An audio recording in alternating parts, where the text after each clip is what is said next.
Invitational is presented by Carl's Jr., home of great American burgers. And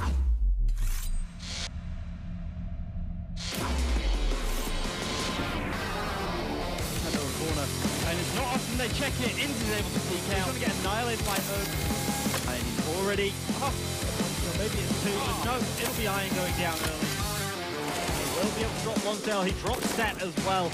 And one point now from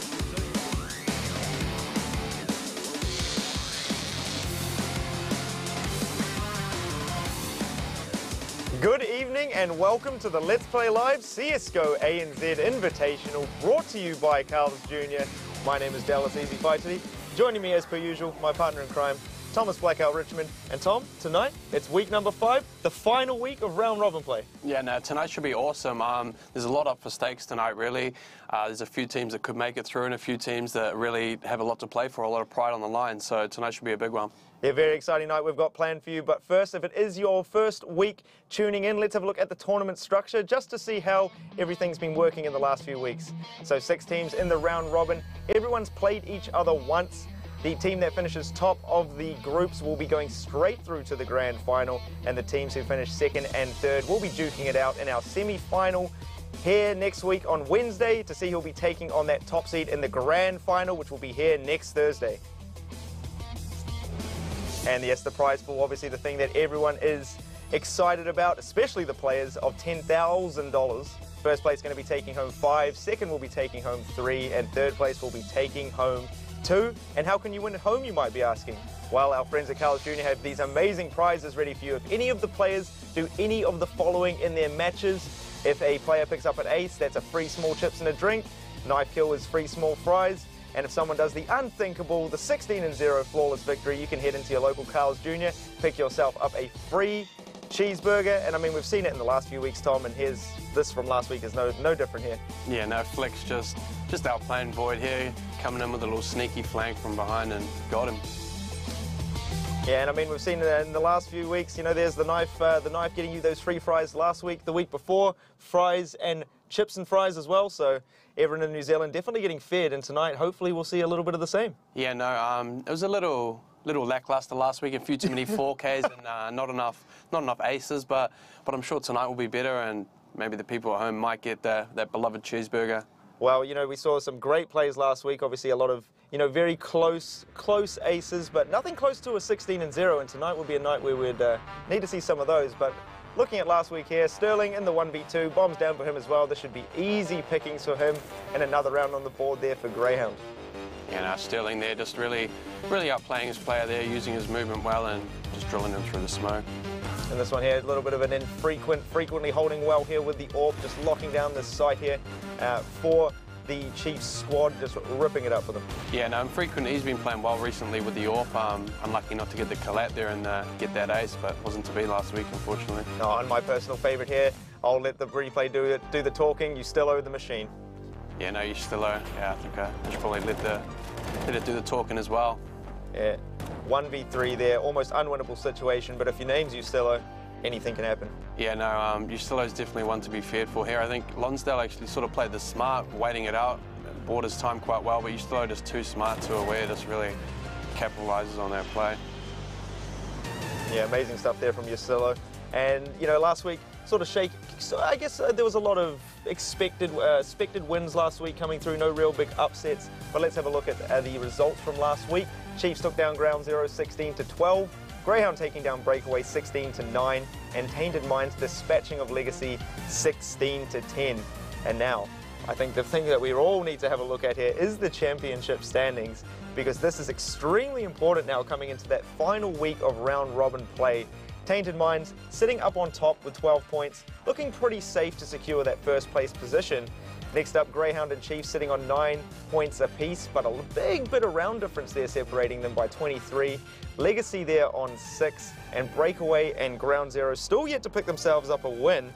But, you know, tonight could be the night for a lot of these teams. Yeah, no, it's really tense in there. There's a few at the bottom. I think the 2 at the bottom sort of just playing for pride there, both want to pick up the win. But if you look in the middle of the pack there with Greyhounds, Chiefs and Legacy, even Tainted Minds aren't too safe for that first spot if they lose tonight. But Legacy, the Legacy really need to try and push through and get into that top 3 tonight and take that off Chiefs. So Grayhound might possibly be able to swindle that first place position, and let's have a look at the matchups this evening to see what the final week will be like. Grayhound taking on Legacy first up. Must win for Legacy to keep themselves in the tournament there, Tom, and Grayhound looking to get that first place if they can pick up a win here tonight. Tainted Minds up against Chiefs again. Must win for Chiefs to secure their spot. And to finish off the evening, the Wooden Spoon matchup, Breakaway taking on Ground Zero. One of the teams is going to be walking away with a win tonight, Tom. Yeah, I think all 3 of those games are really interesting in their own aspect. I mean, you look at them, the first game, it really set the tone for the night. If Legacy can win, then I guess room for a really interesting second game to see where everyone's going to place out. But then once those games are over, there's also the last game, a clash of the bottom 2 teams, which really they'll be playing with a lot of pride and, you know, really keen to show what they've got. So, I mean, everyone at home probably has the game they're looking forward to the most, but you've touched on a few of them there. What are you looking forward to the most personally? As I said, like tonight, all 3 of these games are actually really good games, but I'd say the Legacy Greyhound game would obviously be the standout one, seeing as Legacy are really the main team that can sort of stir up the pot in terms of mixing up where everyone's going to place tonight. So if Legacy can start off with a win tonight, it's really going to just make tonight really interesting. Well, I mean, Chiefs as well, they do have a new addition this evening as well onto the lineup, so I'm really excited to see how they stack up against Tainted Minds. For me, that's something that is going to be very interesting. I think might be a little too late for them, obviously, you know, to be able to take down Tainted Minds, but Touch was actually removed from Tainted Minds a couple of weeks ago, and he's gone back to Chiefs, as far as I know, for... Actually, that was last night. I'm not sure if that's tonight. But, yeah, well, I guess we'll have to see with it. Well, let's have a look at that first matchup. It is indeed going to be Greyhound Gaming taking on Legacy. And, I mean, Greyhound Gaming been pretty solid throughout this entire tournament. And Legacy, huge improvement from season number 1. Coming into the season, very strong team for a lot of these teams to deal with. Yeah, Legacy, that you always worry when you come up against them. But I think Greyhound's sort of the team that they seem to really flourish playing playing not the top 4 teams. They really seem to shine and play good Counter-Strike. So I think tonight they should come away with a win. But you look at Legacy here, I think the big talking points obviously will be Blitz. He really has to show up for the team. I think if he can get on top of Sterling with the AWP there, then there might be a chance. But I think just all 5 of these players really need to hit their strides tonight if they want to win. Yeah, so no changes there for the roster stats. Soju, Blitz, Lonsdale and LaCour going to be repping Legacy there. And the boys on the Greyhound side, we've seen them week in, week out. Season 1 winners, Dexter, Urcast, Malta, Sterling and Dick Stacey. Everyone's fan favourite there. And I mean, for these boys, I think the question is, because they are the favourites coming into this one, not how can they win, but what's it going to take for them to lose? Yeah, exactly right. I think it's more a case of Legacy playing their total best game, and also the fact of Greyhounds maybe not playing at their full potential. Greyhounds can come out and play their game. I think they'll be comfortable. It's more a fact of they want to try and get that first place if they can, and really only have to play next Thursday instead of next Wednesday. Well, let's have a look at our match 1 key players this evening. It's going to be LaCour coming up against Urcast. Urcast, the one player that we generally, you know, we don't talk about him too much. And what are your words of wisdom on Urcast here? I guess you'd call him the silent assassin, I suppose. he sort of just goes under the radar, I suppose. You know, you don't notice too much from him. He doesn't get talked about too much, but he's like close to their most valuable asset, I'd say, in that team. He does a lot of hard work for them. He's a solo player. He's doing a lot of sneaky moves. He comes up with a lot of clutch situations and stuff like that. So he's very valuable to that squad. And he does have some pro tips as well. So Wayfarer does have a bit of competition, I see, out there on the wild world of the internet there. And LaCour as well, you know, he's a player that's been quite quiet in the first few weeks, but last week he had an absolute ripper. Yeah, he's only a recent addition to this team, so I guess maybe it's taken him a while to find his feet. But last week he really played well, and he brought them back into the game versus Legacy. I think he was the main driving force with him really getting a lot of rounds in that second half. Yeah, I mean, these highlights here, him coming up against Tainted Minds, arguably the best team in the region at the moment, and, you know, doing a lot of that work on his lonesome is, you know, no feat to be frowned upon. But here, Urcast, you know, it is against Chiefs Academy, but just being an absolute dominant force here in the after-part position. Yeah, he's just making a nuisance of himself there, moving around the pillar, making it hard for the CTs to get him, and then here he's just some pure aggression, just taking him out to stop the CTs from saving that gun. Well, I do hope we get to see a little bit more from Urcast tonight, but also Lacour as well. And speaking of someone I'd like to see a little bit more of, we do have Nutters back in action this evening, joined by Wayfarer. Lads, how are we feeling this evening? Oh, I'm feeling pretty good. I've had an amazing week. What about yourselves? Yeah, well, I did miss you last week, so where were you last week? Fill us in. Oh, last weekend I ended up going over to PAX. I met a lot of my fans, you know, as many of them as, well, basically all the ones that exist. Signing a lot of autographs. They were not very hunting many you of down them. as well, weren't they? They were like at the airport waiting for you with their signs and everything. No, that was the taxi driver. But Just the taxi driver. yeah, just the taxi driver. I call him a fan because he had my name on a sign. That counts, right? Sweet. Either way, I mean, look, let's be honest. We're here for the CSGO. We're not here for the Nutters fan club. So we'll calm that down for the moment, and we'll look at this first game. We've got Legacy and Grayhound now. I know that Tom, Mr. Perfect, is sitting over there with his 100% record so far. You got me and Chris. I'm looking at like 0% right now. I think Chris is at about 78, 80%. like that, yeah. Dallas, I don't know where you are. You seem to agree with Tom. Mr. Statistics over here. I don't know. Well, what are you guys thinking of tonight? I've heard that we're actually getting Mirage up first. No, surely not. That map is never played here. Surely it's not Mirage. No.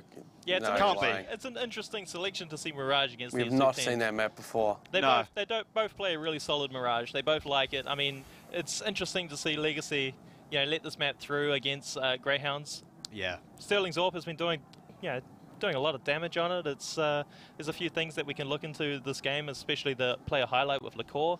He's starting to turn up in his matches now, and I think he can do some damage against Greyhounds. Well, I do feel like it does favour Greyhound, obviously, more considering that they have a lot more firepower on their side over Legacy. Yeah, definitely. I mean, these guys had a bit of a loss last night, I mean, they were competing for a final. They were in the grand final trying to compete and get to Denmark. And yeah, they didn't come out of it on top. So, I mean, being an early game tonight, maybe these guys wouldn't have had enough time to warm up, get over this loss. I mean, it's a good opportunity for Legacy to seize and maybe get a win on the board. And, I mean, yeah, they're still looking to get into the top three. I mean, the Chiefs lose tonight, they get this win, it's going to be tight.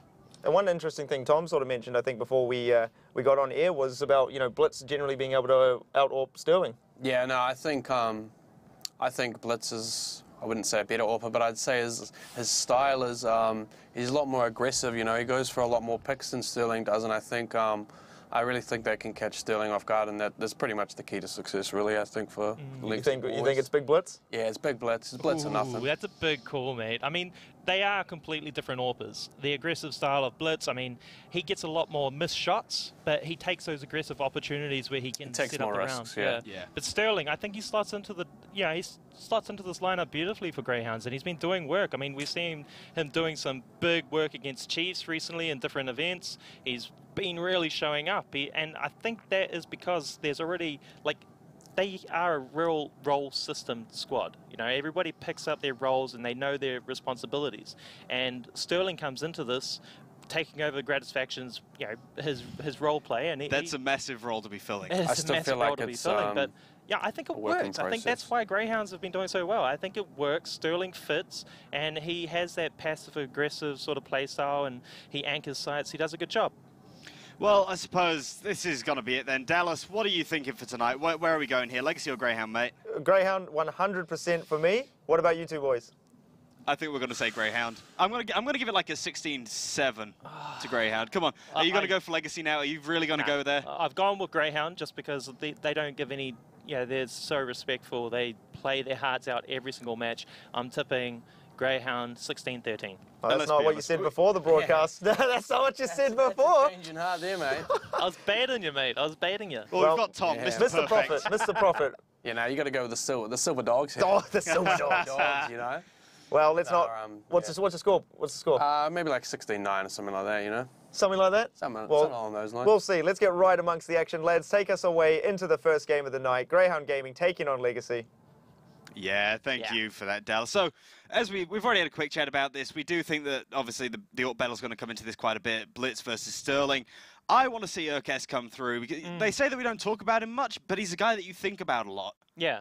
I think with a lot of after-plant scenarios, if Greyhounds can get these bomb plants down, which they normally can, especially against Legacy, because Legacy's, they tend to fall off the A bomb side on CT side. So if they can get that bomb plant down, then we might be able to see Urcast get into some lurk positions with mid-connector, coming up underpass, or even lapping up around the B halls, coming up short, and trying to, get those CT players down at the end of the round. You know, these late round plays, I think that's where Urkas could come into this game.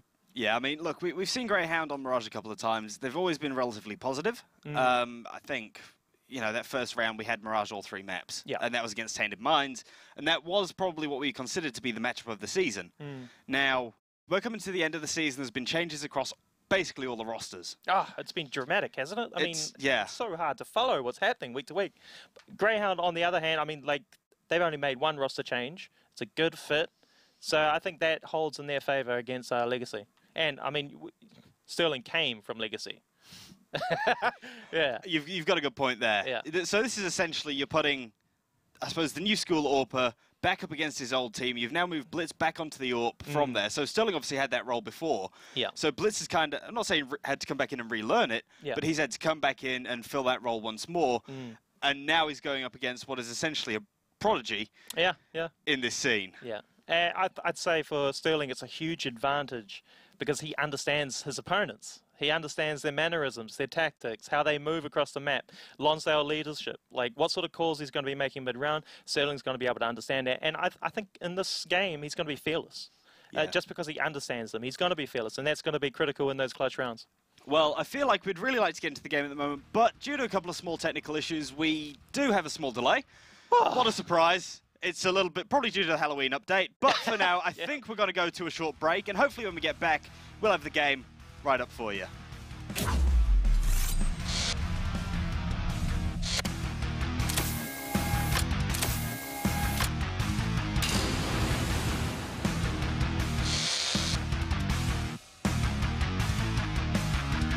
Your brain wants it. Your mouth wants it. These meals aren't out of your league. And how's this for a happy ending? Grab the big league deal from $9.90, only at Carl's Jr.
Flavor.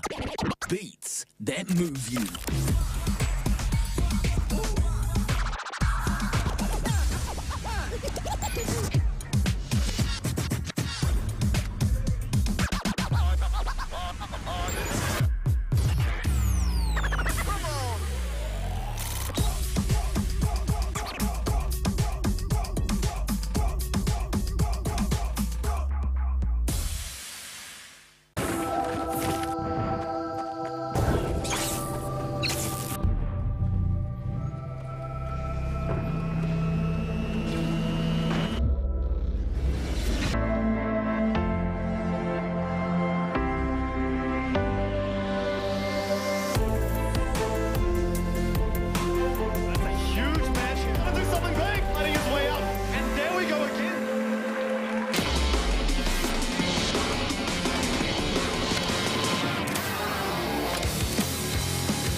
Welcome back to the Let's Play Live CSGO ANZ Invitational, brought to you by Carl's Jr. And just to let everybody at home, we do apologise, there are some issues with our Australian servers. So funnily enough, in classic fashion, we are moving them over to Auckland, since they clearly are better and are going to work. So once we have that done, we will be right underway with game number 1. Standard. Standard, in classic fashion, really. So what we'll have a look at first is we're going to go straight into the pro tips, brought to you by Carl's Jr., narrated by Wayfarer. We'll have a look at those and have a chat about that. Anything. And pushing or corner. And it's not off. I don't think they come. Oh! Here, Luke splits in a 1v2. Oh, Zuzi with the 4! Tonight on Carl's Jr. Pro Tips, we're going in head first and talking about the entry and support role. In order for either role to work, you need teamwork. One is nothing without the other. The entry is about making kills, breaking down defense, creating space, and delivering information for his team to make clean kills. The support assists with utility nades and adding buddy support fire. The support players know his smokes and flashes. His smokes clear a protected path. The entry pushes fast and varies his movement to lure defenders' crosshairs away from the entry point,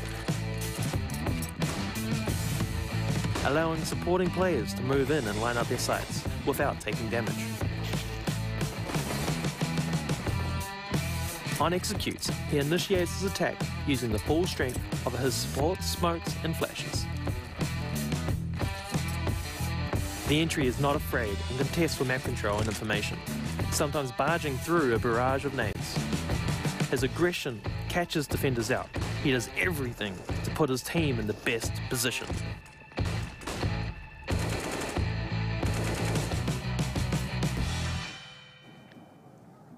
Well, thanks for that, Carl's Jr. and Wayfarer and entry and support. I mean, you know, he's talked about how one's nothing without the other. I find myself an absolute wizard at going in dry. Yeah, no, I'm like the same as well. Totally the same, mate. But I mean, entry and support, like they're both sort of roles where I guess you don't sort of shine as much. You don't really get as much like accolade, and you don't really get as much in the limelight, I suppose, is the best way of saying it. But they play like a valuable role in a team. So the entry fragger really plays a role, as Chris was saying. Like, he's really just trying to get map control on the map, trying to find an opening kill. A lot of the time he'll die 1-for-1, you know, he'll be one of the first people in the round dead, so it can be quite a frustrating role. You know, you sort of have to understand what you're doing and your goal, basically. You know, you can't really expect to go on and just kill everyone on the server, because that's not going to happen. So I mean, for you, what are you, entry fragger or support player? I don't really play much anymore. Like, well, I mean, in your heyday, mate. I mean, I could play every role. I mean, I was more support or entry, but I don't know, like, it just depended on what team I played. Pretty much really. Best Counter-Strike player in the region here. No, definitely was not, but definitely was not. But I don't know, like, it just depends on what team you play for, I suppose. The entry frag is usually someone that, like, just has quite a lot of, like, I wouldn't say raw aim. Well, you do need raw aim, but you just need to be able to get out there and just really get up in their face, you know, have no fear. And a support player is generally someone who has quite a lot of knowledge of the game, you know, throws a lot of smokes, uses a lot of utility, helps their team out a lot. So that's Chris. Yeah, so that's Chris. I played a lot of those roles as well. So. Oh yeah. No, well, I mean, I think in a team situation, everybody needs to throw their smoke regardless. Yeah, 100%. Like, I think the support role sort of faded out a bit more as the games progress. You know, these days you sort of have to be able to. You have to be able to perform in every role. There is set roles, obviously, but yeah, as a term of support player, every player should be able to offer that. And that's one thing we don't really talk about too much, is those weeks where some players have been a little bit more quiet. It's generally that entry fragger who's just not having, you know, the best week on his entries. He's going through, and, you know, the counter smokes are there, the counter flashes are there. They're able to sort of catch him out, and he has a really hard time getting those entry frags, which makes his, you know, score not look too great, but he's still doing his job correctly. Yeah, exactly right. Like, for instance, like, you could theoretically play as well as you did one week and play the same next week, and just the opportunities that you get one week are just not the same. The way the team's playing is not the same, you know, you're getting punished for different things, so it can really change. So, like, as just a casual watching it, you know, you could see someone and just see he isn't performing, but he actually is doing a role where he actually has played well for his team, you know. He's actually had a very good night, done a lot of impactful things that might not be on the scoreboard or might not be seen. Yeah, exactly that. And I mean, I can't wait for for the pro tips on counter flashes and counter stratting and whatnot coming through from Wayfarer. Hopefully we get that one next week. But let's have a look at the championship standings. Have a little bit of a chat now about all the things that could possibly happen here this evening. You know, Tainted Minds, first thing, let's have a chat about that. Tainted Minds might not be able to finish first, or might get knocked off. Like, the destiny is obviously in their own hands. If they take down Chiefs, then they've got that first spot. But where it really gets interesting, I think, if Legacy can manage to pick up a win on Grayhound there, that'll leave all three of those teams on 9 points, with Tainted Minds to play Chiefs, which you would assume, theoretically, that Tainted Minds should win that game, so they would put 3 teams on 9 points, with Tainted Minds clear ahead, and then it would come down to points differential for the final 3 teams, so that would really spice it up, you know. And see, that's where it's really important as well in those weeks where, you know, even Grayhound sort of putting on a show for us, trying to get these knife kills, you know, trying to go for these aces, doing all this flashy stuff. They still are plus 25 in the round difference. Yeah, could have been more, as you said. Like, I think they've had a couple of games where they've been up by quite a bit and sort of let their teams come back a bit. So I think 25 points difference should be enough for them. But and I guess the other thing to mention there about Chiefs is there was that week they were over in China playing over there, so they did have their academy team playing for them. Well, I think they lost 16-2 or 16-4. Yeah, that was a pretty rough one for them. 16-3 so that's maybe, something like that. Imagine that, if they lose because of that. Imagine that if Legacy knocked them out because of that. That'd be great. But let's have a look at the matchups tonight, just to reiterate what we're saying here. Who's going to be taking on who? Because that's obviously the most important thing there. Legacy taking on Grayhound Gaming once our servers are ready. Chiefs taking on Tainted Minds, and then to finish this off, Breakaway taking on Ground Zero. So, I mean, a lot riding on that Legacy Grayhound game, and a lot riding on that Chiefs vs Tainted Minds game, and a lot of pride riding on that last one, Tom. Yeah, exactly. So, like, all 3 of these games have a sort of different like meaning to them, I suppose. The first 2 games are sort of for the outcome of the ladder, and their last game is really just really for the pride and embarrassment, I suppose. Yeah, no, most definitely. But now, just to reiterate to everyone at home, we do apologise. We are going through some server issues at the moment, so do bear with us. We are going to be getting those back online, and once we do, we will be getting into the first matchup. Word on the street is that there's some problems with supposedly all the Australian servers this evening. Yeah, that's not good. Some unfortunate timing, I suppose. Not much we can really do about it, but just have to hop over to the more stable Kiwi servers, I suppose. Most definitely. The other thing, I guess, to mention as well, so if you're the players now, you know, you're itching, you're ready to go, what does a delay like this maybe do to you, you know, getting ready for the game?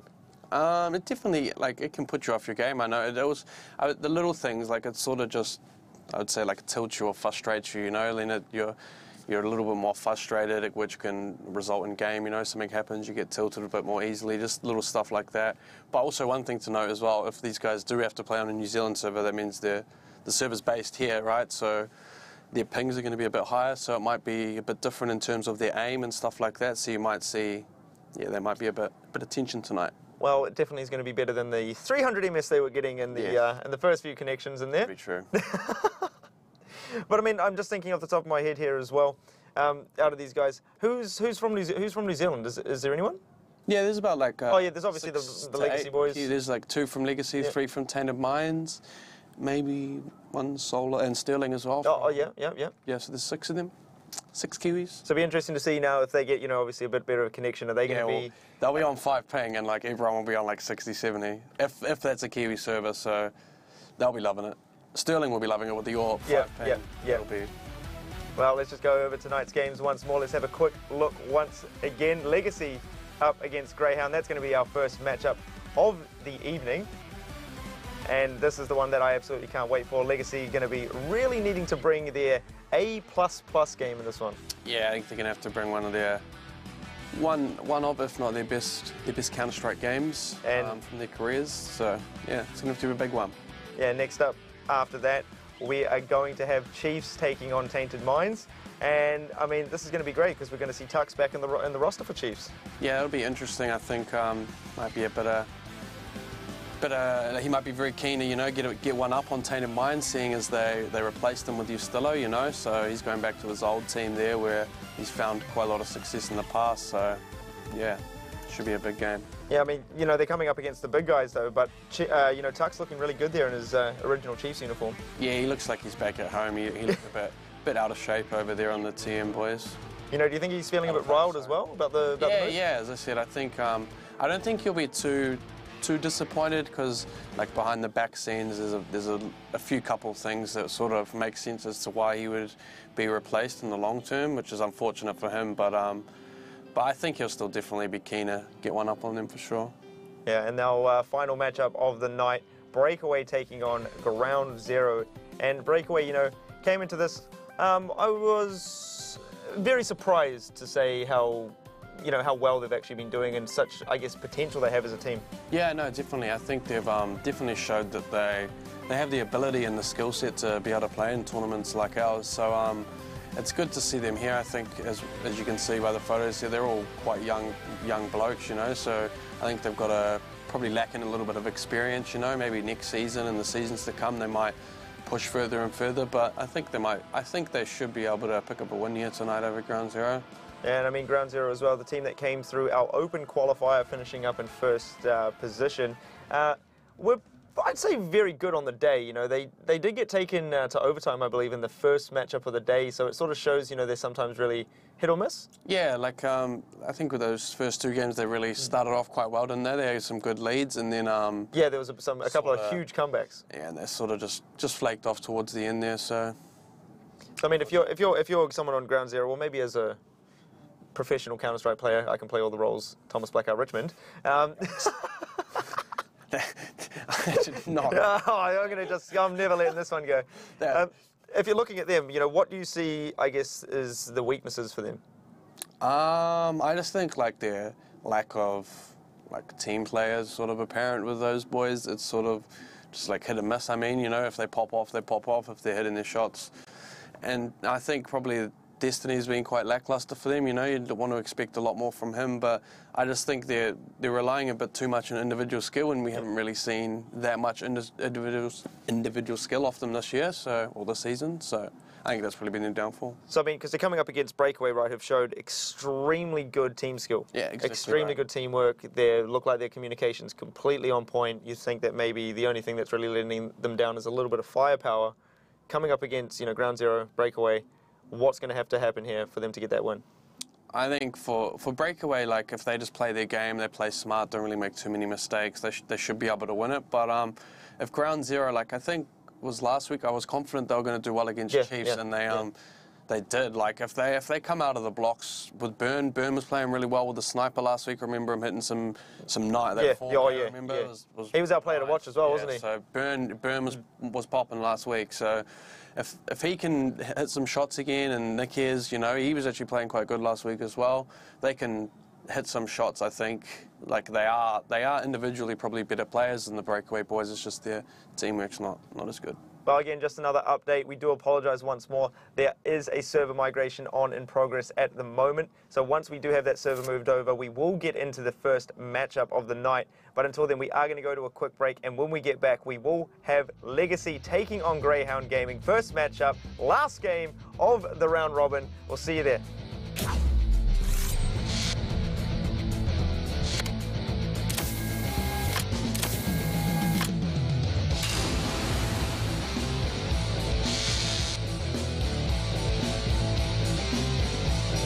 Your brain wants it. Your mouth wants it. These meals aren't out of your league. And how's this for a happy ending? Grab the big league deal from $9.90, only at Carl's Jr.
flavor. Beats that move you.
Welcome back, everybody. Yeah. We're still slightly away from getting this game started, but I think we're looking forward to this one still even more. It's getting us absolutely pumped. Oh my gosh, bring it on. Come on, let's go. I was amping before. I still got energy in me. But, you know, we got to get this game going. Yeah.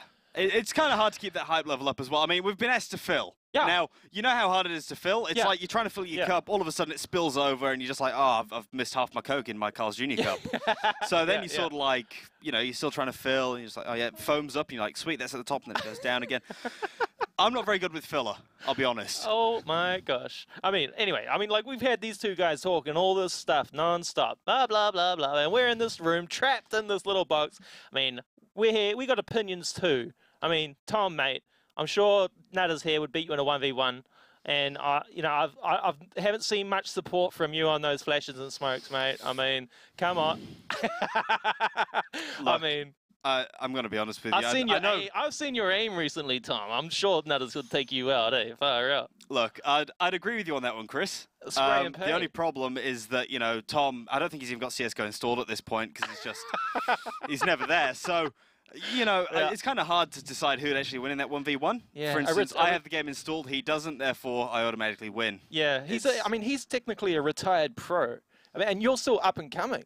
I'm very up and coming. Like, I'm so up and coming that I've not even come up yet. Yeah. Yeah, that's right. Yeah.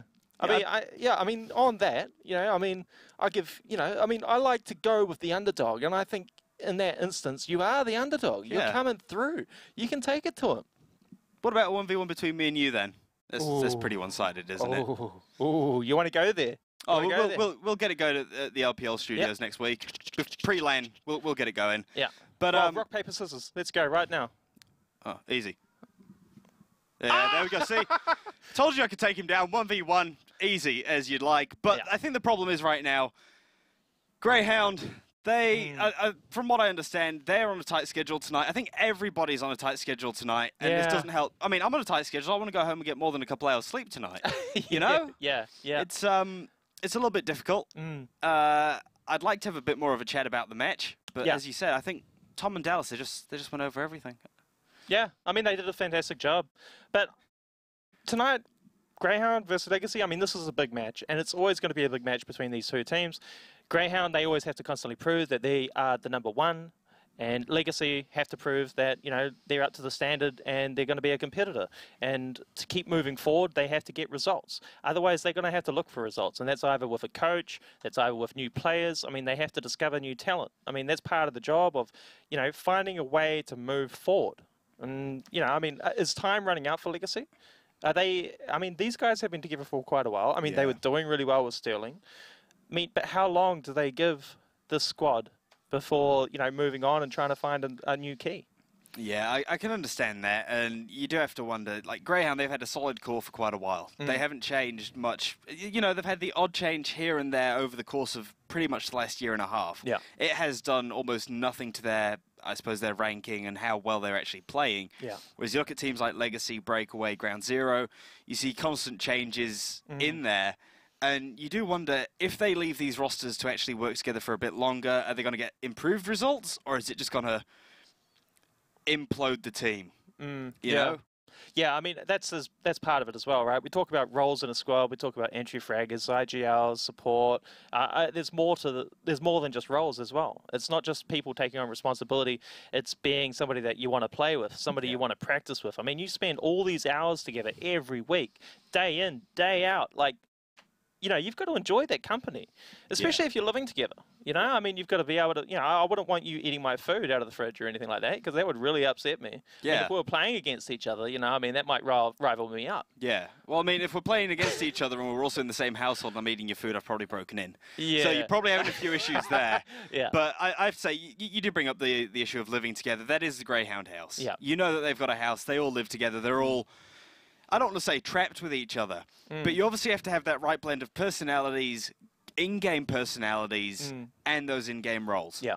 And once you actually find that perfect mix, you do end up with these amazing gaming houses. You look at teams like Renegades, Grayhound, pretty much any of the sort of North American and European orgs. You look at like, Astralis, like they are all together, and it's just beautiful. Yeah. Well, I mean, some of those international squads also, they live in their own apartments, and then they come together for, like, in a work, like, office site and stuff like that. I mean, there's different ways of doing it, and there's different things that work. I mean, the North Squad, and you know, they practice in an actual soccer stadium. They've got one of the corporate suites that look over the football field. It's just incredible. I mean, that would be like a team in Auckland being in Eden Park, stationed there practicing. Like, I think how cool would that be? Something to do with FC Copenhagen or something to that extent. And you do think that once you've got all those players in one room, tensions can get high. Yeah. You know, there's a difference between the chair slapping and the head slapping. So it's like you've got to try and find that very thin line where you're still keeping a good level of communication with your teammates without pushing it over the top. Yeah. And that's why people call me toxic. Yeah. You are toxic, mate. Every week I just shake my head going, oh my gosh. But you know what? The fans, they love it. That's why they adore you, and they're at the airport. Like, you know, I mean, yeah, it's a tough gig being here in front of the camera, but, you know, I like it. Yeah. Yeah, I mean, you know what I don't get, though? You know what I don't get? Airplane Greyhounds. Food? Oh. No, with Greyhounds. Yeah. You know, their pet, their house pet? Their cat? They got a cat. Yeah. I mean, what's up with that? What is up with that? That's actually a really good point. I mean, if you actually want to go deeper into it, it's a cute cat. It is a cute cat. Yeah. But you think about it, you've got a team called Grayhound. Yeah. Now, if we actually look at the scheme of it tonight, they're playing against Legacy. Greyhound is a dog.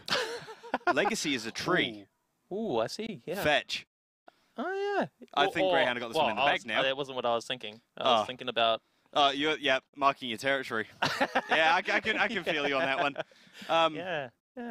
I'm not too sure, really. But I mean, if it's like a coconut tree, the coconut could fall and then kill the cat.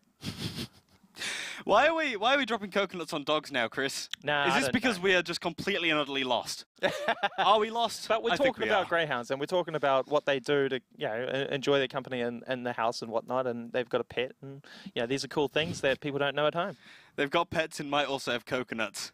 that would be like one of the most entertaining things. Like, they do have the Hawaiian shirts. Yeah, no, they've done some. Maybe they've got pineapples. Yeah. That would be absolutely amazing. And the one thing I'd like to say is that I don't think Mirage has either. No. But, you know, I mean, tonight's going to be an exciting game once it gets underway.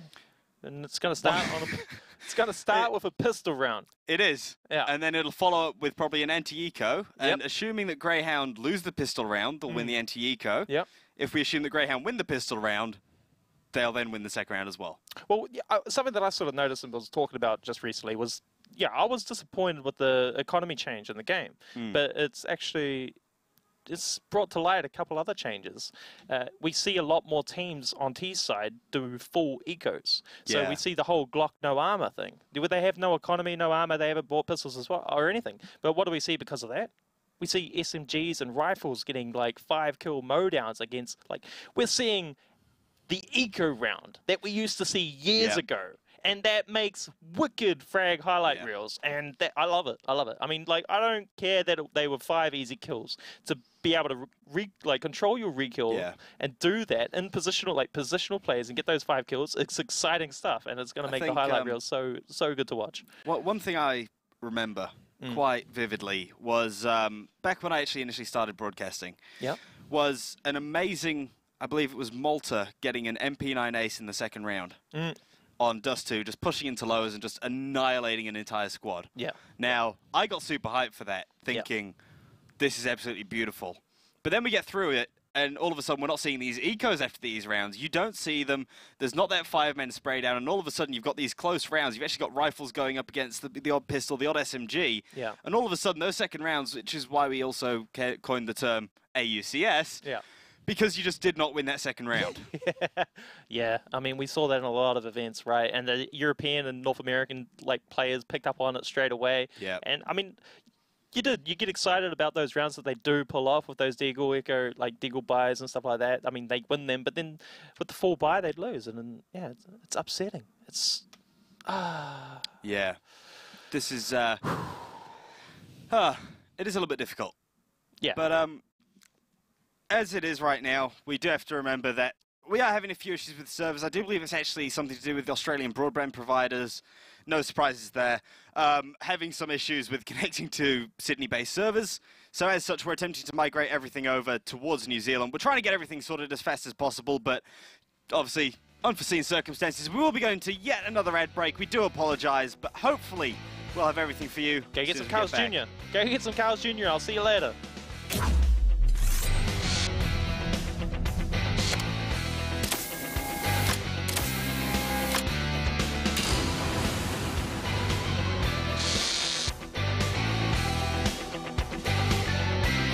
Your brain wants it. Your mouth wants it. These meals aren't out of your league. And how's this for a happy ending? Grab the big league deal from $9.90, only at Carl's Jr.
Flavor.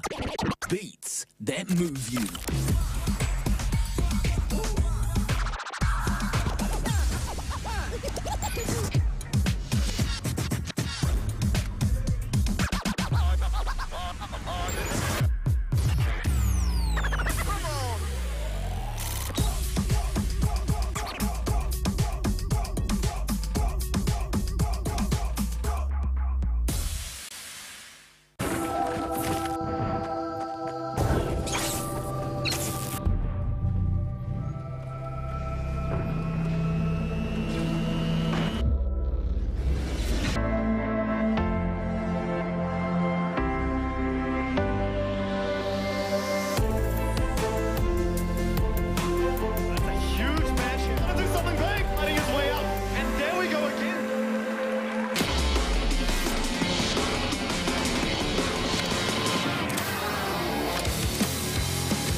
ANZ Invitational, brought to you by Carl's Jr. Pleasure to have you back here.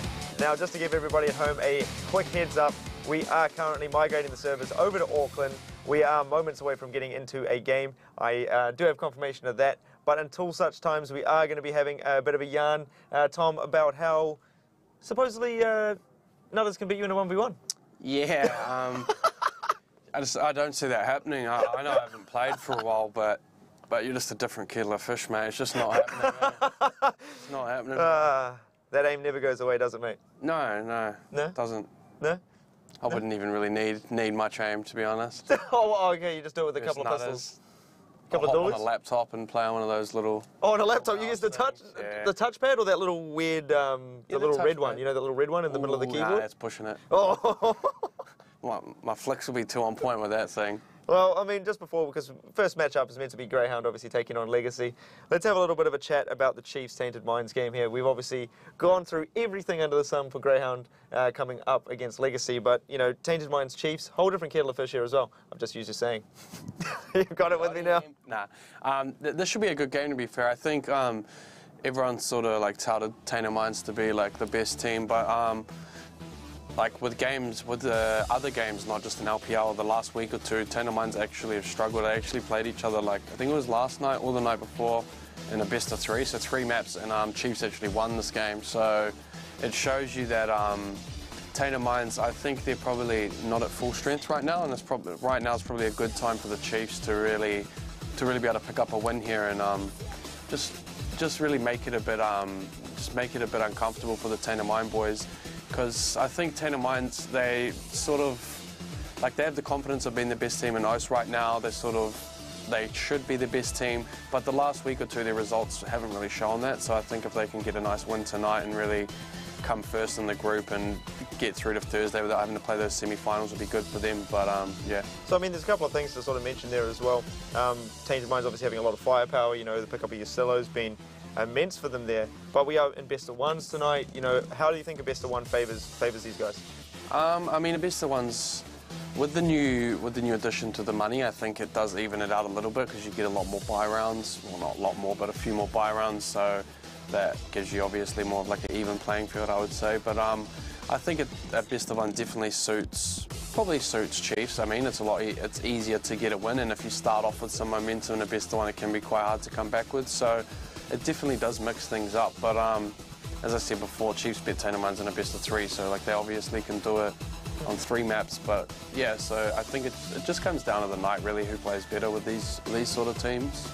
And I mean, you know, what's the big sort of, I guess, like increases they've got with adding Tux over Iron? Iron's more of a I wouldn't say just a fragger, but you know, he's more known for like his rifling skills and his aim and stuff like that, whereas Tux is known for everything. I say he's a very versatile player. Like he's got a lot of experience in the game. He's been playing the top since 2014 or 2015. So he definitely has a lot to bring to the team. But he's also played with that same squad for 4 years, so he knows the players, how they play and stuff a lot more than Iron would. Yeah, and I mean, obviously, we talked about it before, you know, the addition of Yosillo, amazing. Sicko, again, one of probably the better players, if not, you know, the top 5 player in the region as well. Ofnu Zusi, same conversation, and APOC, you know, the real, I guess, star-studded team here of OCE. Yeah, for me, this team, it's like they could either make or break. It's sort of like, it's one of those lineups where they look good on paper, but can they really play well as a team? Like, well, the results in this tournament. Yeah, they've been good. They've been good, but it's shaky in a sense where they give away a lot of stupid rounds, and like their aim is good, but for these guys to reach another level, these guys are talking, they want to go international, you know, play big tournaments and stuff. For them to be able to do that, they really need to, I think they really do need to improve a lot, actually, to be honest with you.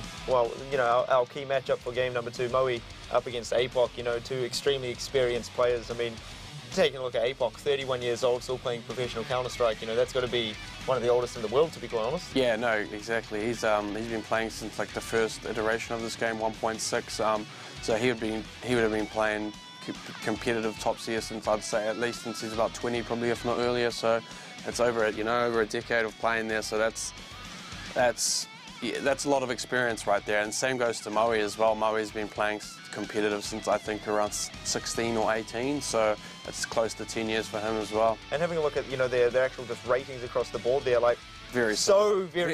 I don't even think we've had like such a close matchup here between 2 players. You know, look at that ADR, like the rating, everything like that. Maybe the only real big difference is obviously headshot percentage, considering one's AWPing more and their ages. Yeah, exactly right. That's the only thing, the headshot, and I would say you're spot on with that. Moe would have AWPed a lot more than APOC would have, so therefore he has a lower headshot percentage. But in terms of how these guys play, I actually think they're very similar. They're both generally in-game leaders, so the leaders for their team, but they also like to do a lot of like individual plays where they, like make a lot of sneaky little plays and stuff like that, sort of like that sort of player of their team. So you'll see them off on their own quite a lot, doing a lot of individual, just smart plays, using their brain a lot, which you would expect. Oh yeah, that's a lovely clutch. Lovely clutch from back there. Almost getting that 16-0 as well. But the other thing that we haven't touched on there for Tainted Minds is they have 2 players who have played internationally. Yeah, I said they actually have 3 players. 3? Played international. APOC, Susie Offner, all all played for Winterfox. Yeah, they all played for Winterfox. So they all moved over to North America for, I think it was only 3 to 6 months or something like this, but they gained a lot of experience from that. So obviously they came back to Australia with a lot of knowledge, and I would say not just knowledge, but confidence would be the main thing that you would gain from that, going overseas and playing veteran pros and then coming back to play what Oceania has got to give. It sort of, gives you that confidence that you should really be steamrolling them. Yeah, because I was going to say, when you get that information and that skill, playing overseas, and you bring it back to this region, do you think that increases how good the region is as a whole when you've got everyone else sort of lifting up to that level? Yeah, most definitely. Like when Winterfox, well, they were called Winterfox, they went overseas and they came back, I suppose it did just added the extra bit of competition as well. Everyone was really eager and wanted to beat these guys and prove that they could take on teams that have been overseas, and that they deserve a shot like that. So seeing teams get shots also gives you that confidence to know that you might potentially get that shot as well, All right, so again, just another update. We are still trying to get the servers up and running, and we do apologise profusely, but once we get them up, we will be getting into the matches this evening. We're going to go to a quick break, and when we get back, this time, game time. We'll see you then.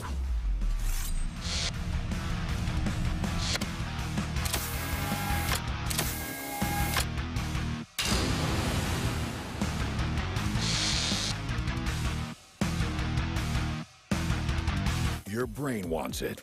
Your mouth wants it. These meals aren't out of your league. And how's this for a happy ending? Grab the big league deal from $9.90, only at Carl's Jr.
Flavor.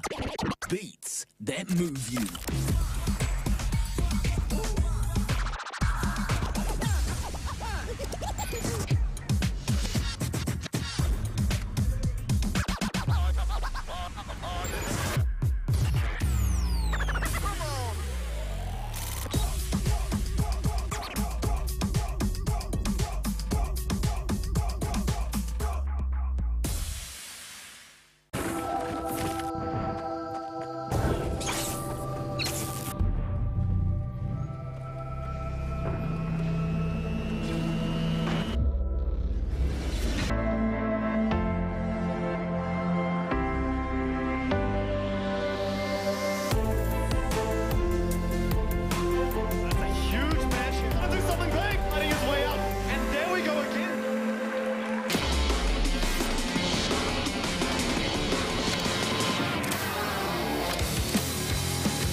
Welcome back to the LPL CSGO ANZ Invitational, brought to you by Carl's Jr. I'm Dallas SKYCITY.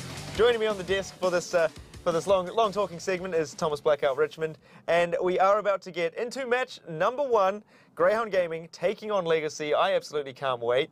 This is going to be an absolute ripper. We have had some delays, so we do apologise for that. Servers all over the place tonight, but now they're coming back home.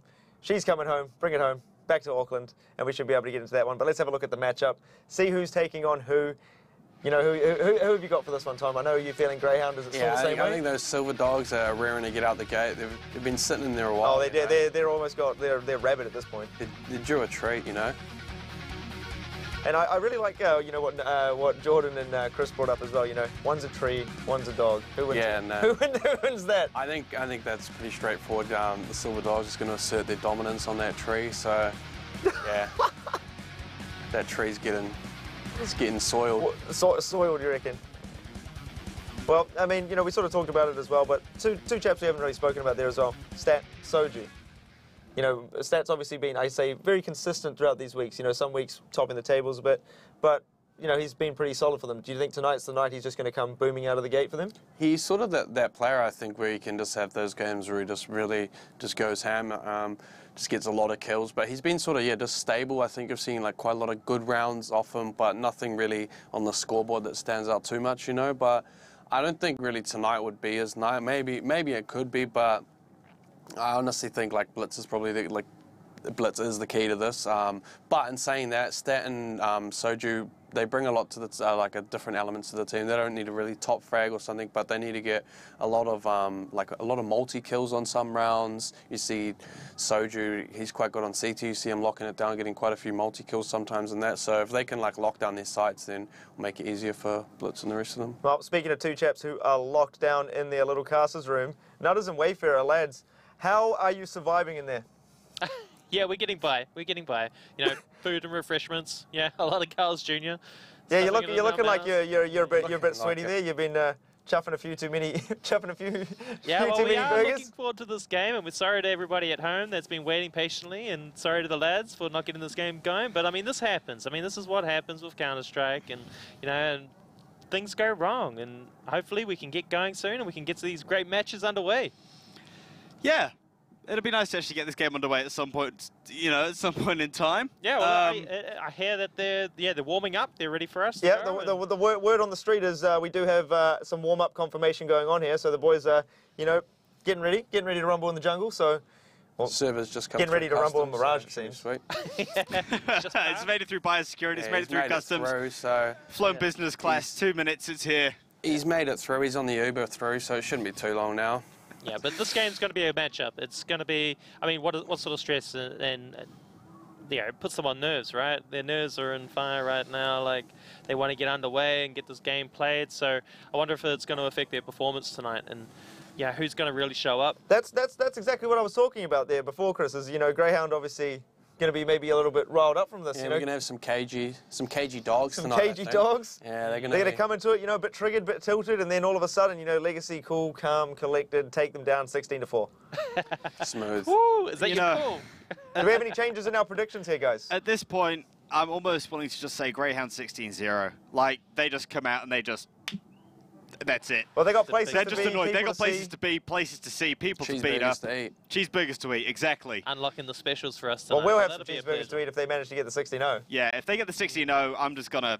That's it. I'm going straight up to Carl's Jr. I'm not going to bother casting the other two matches. Yeah. I'm just going to go grab my burger and just off home. Well, I mean, that's you know, that'll be 2 weeks in a row. What are we going to do then? Oh, look, I mean, look, you managed it well. Is it going to be me again? Is everyone going to have to listen to me once more? Yeah, you managed it well last week. We'll throw you back under the bus and just see how that goes. How about that? I'm like, I feel like this is actually probably going to happen. Apologies in advance to everybody at home once more. Another week of me talking non-stop. It's been my pleasure. I loved it. Did you? Every moment. Stuck in the middle of you two. Down in the. I liked you in the well, mate. And up in the tree. Yeah, it was a bit cold. It got a bit cold, a bit windy down there last week, but Fortunately, you don't have to do that this week. Maybe next week for the finals, I'll head back down there. Yeah, I mean, let's be honest though, nothing beats LAN as you said last year. So next week it's all on LAN, everything will be in New Zealand. We've got the good internet, we've got the good people, we've got everything under control then. And hopefully we'll be running all nice and smooth. No, 100%. When it gets here, when it gets on land, in the Sky Tower, it's going to be bang on spotless. Those grand finals next week. I mean, I'm looking forward to them. Semi-final next Wednesday, grand final on the Thursday. That's going to be all on. I mean, that's what these teams are here for these grand finals, to get on land, to get here in Auckland and compete and be the best team in the league. Because nothing beats LAN, isn't that right? Nothing beats land, Nothing mate. beats it. Do it on land. Either way, I think we've got some very, we've got some high confidence right now. I don't know where it's come from. Yeah. I don't know if it's legal what we're on. I'm building up. I'm amping up. We are on this Carl's Jr. We are snorting Carl's Jr. at this point, and it is absolutely pumping, absolutely going for it. I am just hyped up. Yeah. Yeah. I don't know how I'm hyped. Wow. I mean, the positivity is just, it's glowing out of you right now. Positivity is, whew. Woo! Yep. Yeah. I don't know.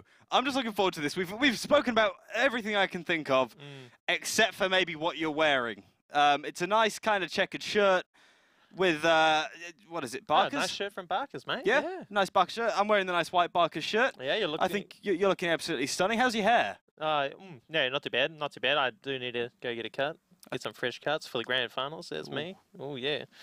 But away we are.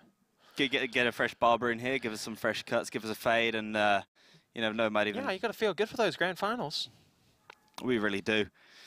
Either way, we are still just waiting on a couple of players to join the server, I do believe. But otherwise, we're getting very close to the game. But this is kind of a positive, I suppose. So the 3 top teams that do make it through here, they will be able to meet the players on the 8th of November, 12 PM at the Carl's Jr. on Queen Street. You're going to be able to meet those amazing players who, I hate to say it, I feel like it's going to be Chiefs, Grayhound and Tainted. You're going to be able to meet all the Kiwis. That's an absolutely amazing sight in itself. Oh, that's cool. That's really cool. I mean, Tainted Minds, they got the 3 Kiwis in that squad. I mean, that'll be home ground advantage on the finals, and to get some Carl's Jr. in them before the final, I think they'll be performing well. The thing that confuses me is that it says the top 3 teams, but I wasn't invited. I haven't received my invite to this meetup at Carl's Jr. And, you know, I would have thought that out of all these teams, you know, you and I would have the most fans. Yeah, I think so. I would have thought so.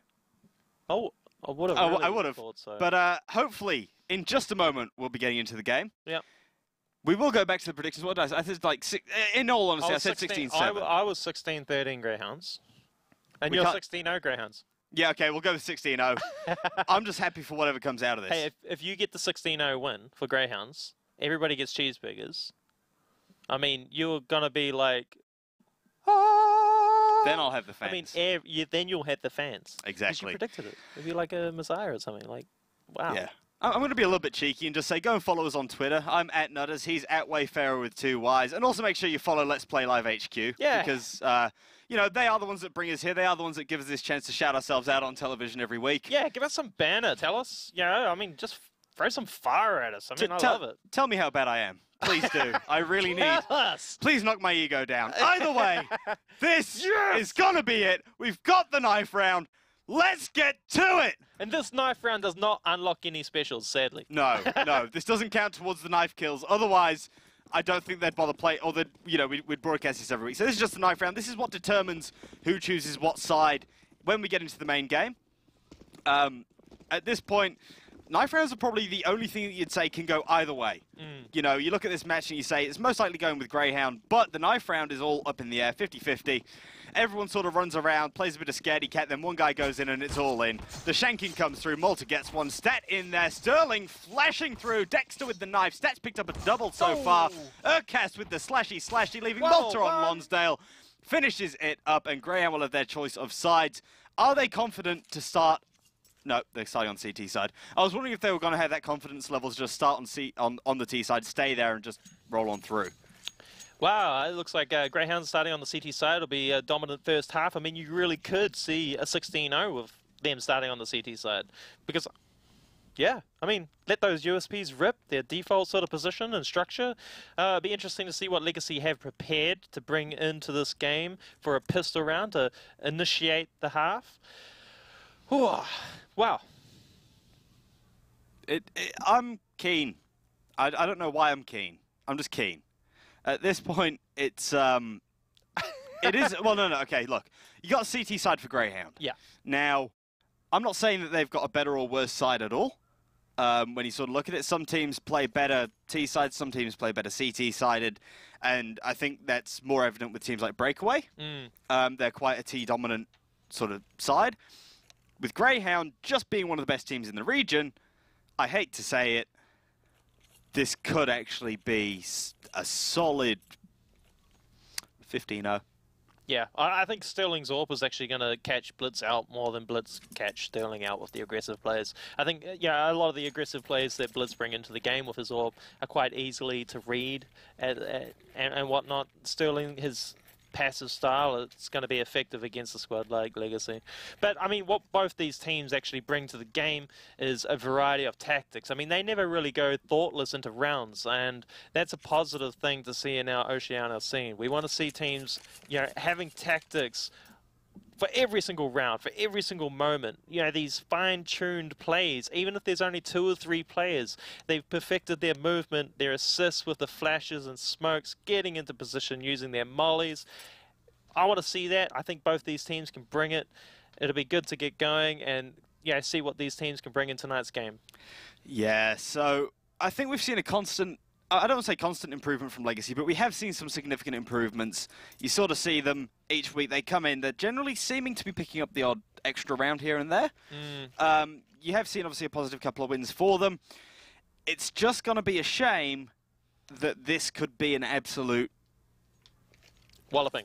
Walloping, yeah. I was trying to find the word for that. It's hard. I mean, it all depends on the way that Legacy starts this match.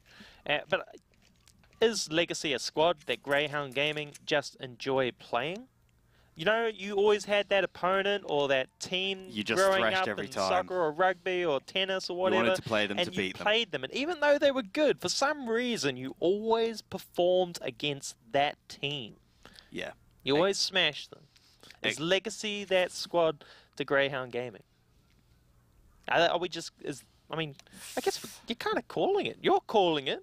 You're calling it a 16-0, and I'm calling it a 16-13.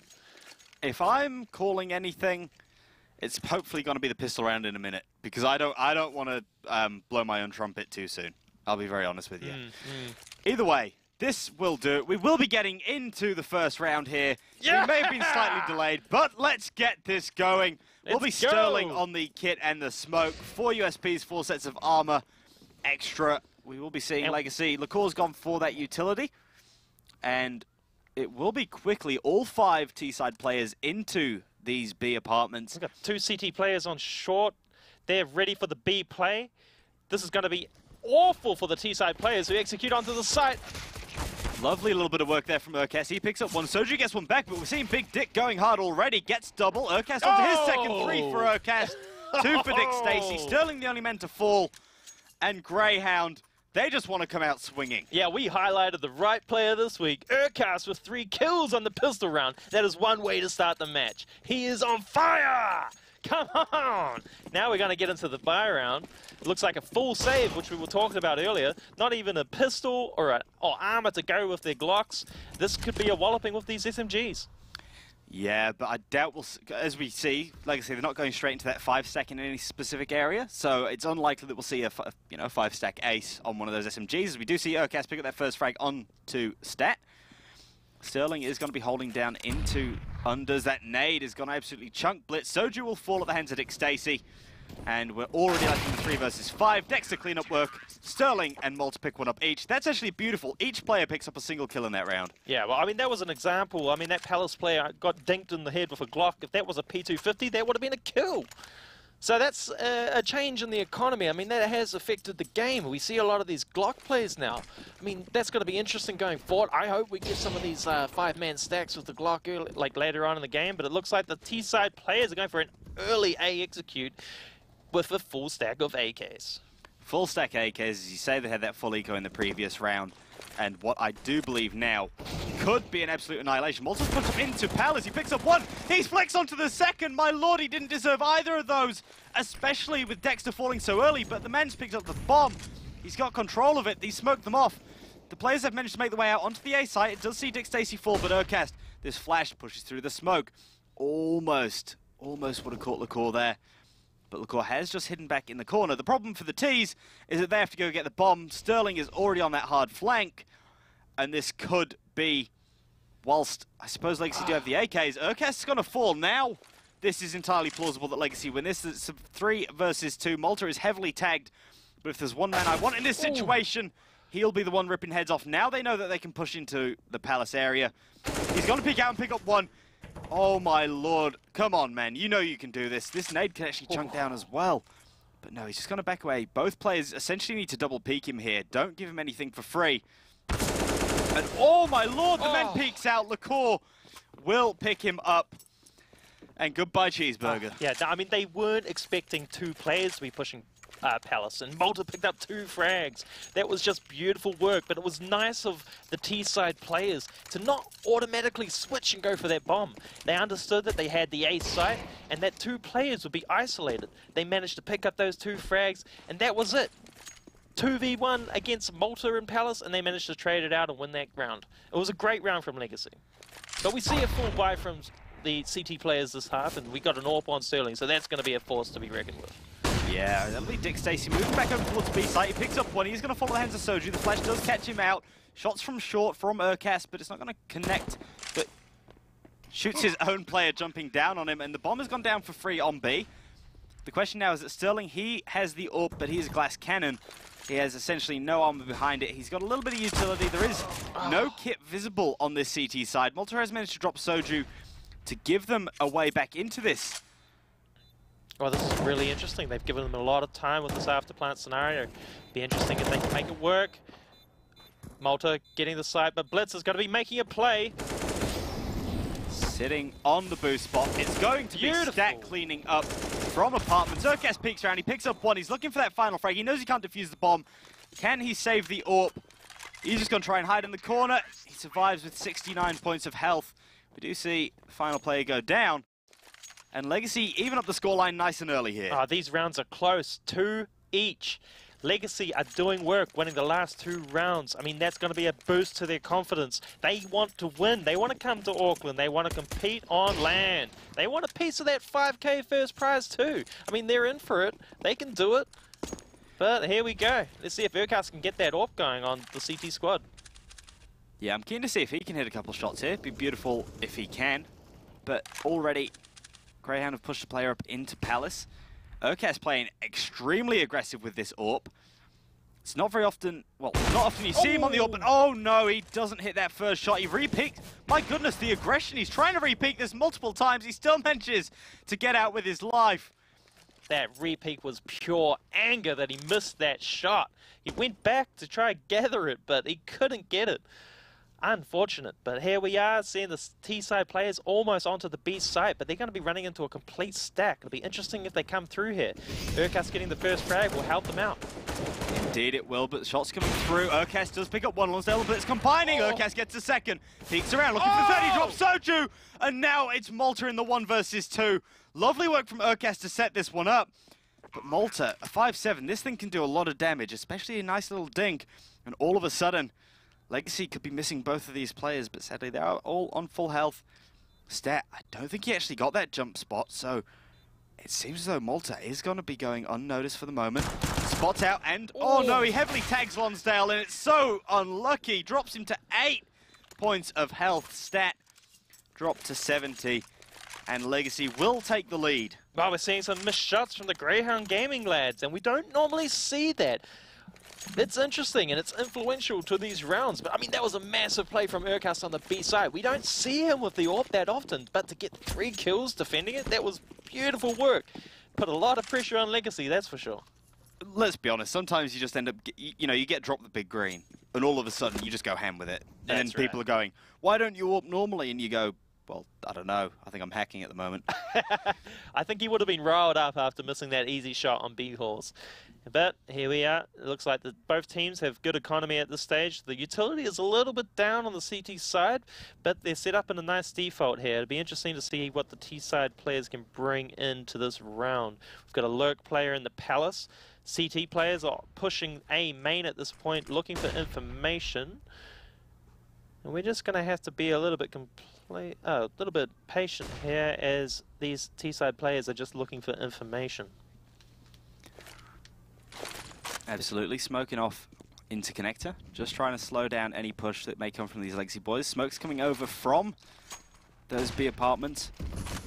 We'll be seeing just that slightly slower play. DickStacey will get flashed, but nobody's going to get caught out yet. Malta has mentioned up Soju. DickStacey tries to take the jewel, but Lonsdale annihilates him. Stat out onto this A site, though, has picked up one. Dexter drops Blitz. Nice. The bomb's down, but Sterling picks up one more, and now the 2 versus 2. Lonsdale and Stat both heavily tagged. If he goes to try and plant this, they are just going to push him here. Indeed, they will. Urquest is going to get around. He stops the bomb going down. And now the 2 versus 1 Lonsdale. They don't know exactly where he's coming from, but no, Sterling's heard that. They know he's coming from A main. Lonsdale peeks up and Sterling annihilates him. Grayhound back to that 3-all. And you can see the speed Grayhound are playing with. They are feeling pumped. Yeah, that was a good round for them. I mean, they managed to turn it around, but these rounds are close. I mean, we focused on Lonsdale on the lurk position, and he got the pickup frag on the B site. I mean, that was good play. Stat managed to win that duel coming out of A main, but the information was enough for the CT players to come onto the B site and take him out before he got the plant. If he had have got the plant, they would have been able to defuse the bomb before Lonsdale would have even been able to get there. But we're seeing the T-side players go back to B apps, and it looks like they're setting up for an execute here. It does. If DickStacey actually pushes this any harder, he could annihilate them, but no, he's actually... Oh, I don't know if they spotted him there. This could be an absolute cleanup job. He spots... No, he's just holding his trigger. He picks up Lonsdale. That's the bomb dropped. Players are out on site, though. That'll be Sterling picking up one. Blitz has mentioned drop DickStacey, playing out onto the site. Urquest takes down the core. We see him pick up Stat as well. Blitz peeks around, and that is easy cleanup work for Urquest. Yeah, Grayhound Gaming, they're coming back into it. That's 2 in a row for them. They've broken the legacy run. And it was interesting to see that the Tech 9s were coming up. I mean, we haven't seen that a lot. I was going to mention that. Obviously, we saw that the slight nerf to the CZ and this tiny upgrade again to the Tech 9. Yeah. And we do see them now interchanged a bit more. I mean, I remember what, a year and a half ago, it was all Tech 9. Yeah. Then the CZ gets its buff, and it's basically the pocket AK. All of a sudden, we're back to the point where people are actually going to that 50-50 again. Yeah, I think everybody had that moment with a Tech 9 on Inferno, running up T, heading up Banana, and then just binking that guy on the car. Like, you know, everyone has a moment with the Tech 9. Annihilation. Exactly. Urquest. Oh, lovely flick there. Picks up one. Knows that play's going to be at the top mid. Drops Blitz as well. Soju left 1v5. It doesn't matter. Grayhound Gaming, they are the cleanup crew right now, and that was much too easy. They're coming into their own right now, and this is what we're used to seeing from them. That round was not close. Neither was the other. That's 2 in a row. I mean, if they keep this momentum up, their economy gets stronger. They're going to be a dominant force. They're going to rack up these rounds. Double digits could be on the cards. 5-3 lead. Let's see what Legacy can come in, bring into this round here. But aggressive play from the CT players here. That's going to give them a lot of information. Who's going to pick up this frag? Do you think Urquest did his famous short jump to get there? So, okay, so for the uninitiated, we talk about Urquest pro tips, and the Grayhound boys are going to be apparently putting these out almost weekly. Yeah. Essentially, Urquest is often a mid player when they don't have the orb. Now, he likes to get up onto short, and to do that, you jump up obviously onto that railing that you can see him looking at now, and you can actually hit that from the mid window. It's quite a technical jump. Most people can hit it. But if you're not too, if you're quite new to the game, you won't be able to do too much, as Blitz will take down Dexter. But instead, if you miss the jump, you just tell your team that you're pushing mid, and you just go for it. Oh, that was a good nade from Sterling there. Oh, beautiful! Urquest is angry right now, and he's taking it out on Legacy. This man is absolutely pumping hard. LaCour will take out DickStacey. Malta with the immediate trade frag. Look at Urquest, he's on 14 kills right now. He is pumped. He is giving it to them right now. He is so aggressive, and he's making big frags, multi-frag rounds. we could be seeing an ace from him tonight. Maybe he can unlock for the fans. That's what we want to see. We want to see some specials from Carl's Jr. get underway, and we want to see them early because I'm hungry. I absolutely think that this could be something. We do see Legacy yet again down to an eco buy. It is just the Tech 9s, 1CZ, P250s, but they have put armor behind them this time, so Blitz does have that helmet, which is only really going to help him against the likes of Dexter and Dick Stacy, given that they are the only ones with the M4s. The push comes down. Stat is able to drop Dexter, gets his hands onto the M4, pushing through the smoke though. Malta, he's going to get tagged up. He still manages to get the kill onto Lonsdale. He reloads, will not pick up the frag on Stat, and we're down to a 3 versus 3, but all 3 players coming from that connector area. You would like to think that Grayhound will have an easy retake here. Well, the Blitz, smoke and a however, volley in hand. will be forced back. Soju still trying to play over the ticket booth. That'll be Sterling dropping him. One of these players can almost immediately get on the bomb. They know where the final player is. It's easy enough. Dick Stacy gets onto that defuse. And a nice bit of quick cleanup work. We do see Grayhound up to 7. I wouldn't be too sure if Legacy actually thought at the start of that round that they were going to be able to win it. But they would be happy that they got the bomb down because that's enabled them to be able to get the AWP. And we're going to see them back into this round with a big play, possibly a big strat. It'll be interesting to see what they do. It looks like we're going to see some mid smokes to take mid control, and that could lead to the Sterling first frag, versus which will be Blitz influential. though, and oh, Sterling, he's already pushed up onto short. Just what you were talking about before. Does it first pop? That's beautiful. It is a hard thing to do when you want to do it. Oh. Sterling does hit that first shot, but with it not being Blitz, it does mean that he doesn't get that AWP duel. And had Blitz managed to get the peek out fast enough, it could have been all over. That nade's going to come through. Dick Stacy picks up 1 in apartments. Lonsdale peeking down, does manage to get that flick. Sterling still holding from short. Dexter in connector. Lonsdale falls. That leaves the B site well and truly in Greyhound's hands. And Blitz, he's going to peek up here into Dexter. And oh! He did not see that coming. Stat now left 1v4. And Sterling, with that angle on short, you do wonder if Stat's considering a save already. Yeah, I'm not too sure. He's wanting to dent that economy, but Malta's already pushed up behind, and he's picked up the last frag to wrap that round up. 8-3 lead. Greyhound Gaming have got this round and game underway. They are on a roll right now. It looked like Legacy had brought their A game, but they've been shut down quick. I'd just like to point out that of the 3 rounds Legacy won, Urkas died in 2 of those, saved that AWP in the 3rd one, and as such has not died since. 16 kills. He's doing work right now, and he's definitely a player that they want to isolate and shut down. He's been aggressive on that B play up short and controlling ladder room. That's a huge and influential position, especially if you're not taking care of it. Here he is on the ladder room. It'll be interesting to see if Legacy try to get a boost in window, because he will be able to prepare for that and take that player down. What? Through the smoke. How did Soju see that? I do wonder if it was just the edge of the smoke, maybe. He just caught the footstep. He must have. That was a beautiful kill either way, but we see a 3v5. You want to see Legacy winning this round. Make it a 2v5, and now Legacy are absolutely pumped. They've got their hands on all AKs, but Dexter, he picks up 1 on this A site. He's going to be looking around, looking for a bit more. He tries to put down that smoke, but Sterling now left. He's picked up the Tech 9. He's trying to tap away. He'll take out Blitz. He takes out the core. And Sterling, he's absolutely on this. But no, there is a player in market. The bomb's going to be going down on this B site. But Sterling, he's going to have an idea of where this is going. He knows it's not the A site. He hits the jump again, as we've said. Master of movement. Master of Tech 9. Master of puppets at this point, as he will... Actually, he might even get onto the bomb for almost free. Spots out Stat, but no. That'll do. Stat will clean him up. It'll be a 4th round 4 Legacy on the board. I can tell you right now, I'm equipping the Tech 9 when I get home. All right. I'm equipping that. I think everybody at home is going to be equipping it. What are these guys up to? They both teams right now seem to be... They know something. They know something's going on with this Tech 9. Do you reckon we might end up back with that 5-7 Tech 9 meta? Ooh, I like it. I miss the 5-7. We were hyping that up last week. I never switched from it. Oh no? It's actually quite a comfortable gun for me. Loyal. As a noob. Yeah. There's 20 bullets though, right? Yeah, that's it. You need all 20 to actually hit one shot.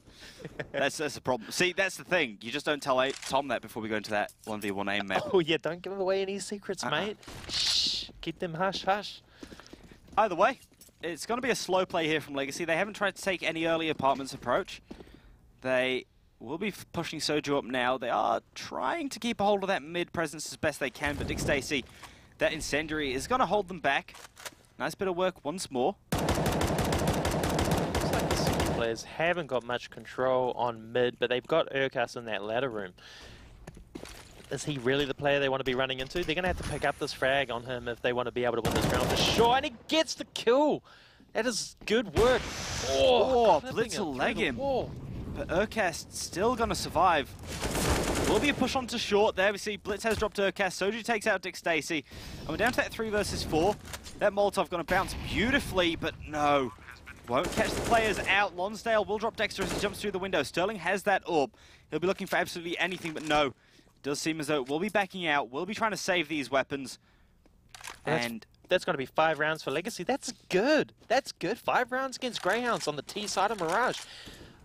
Legacy so far, they've got to be happy with that. And, I mean, it very well could be an 8-7 game.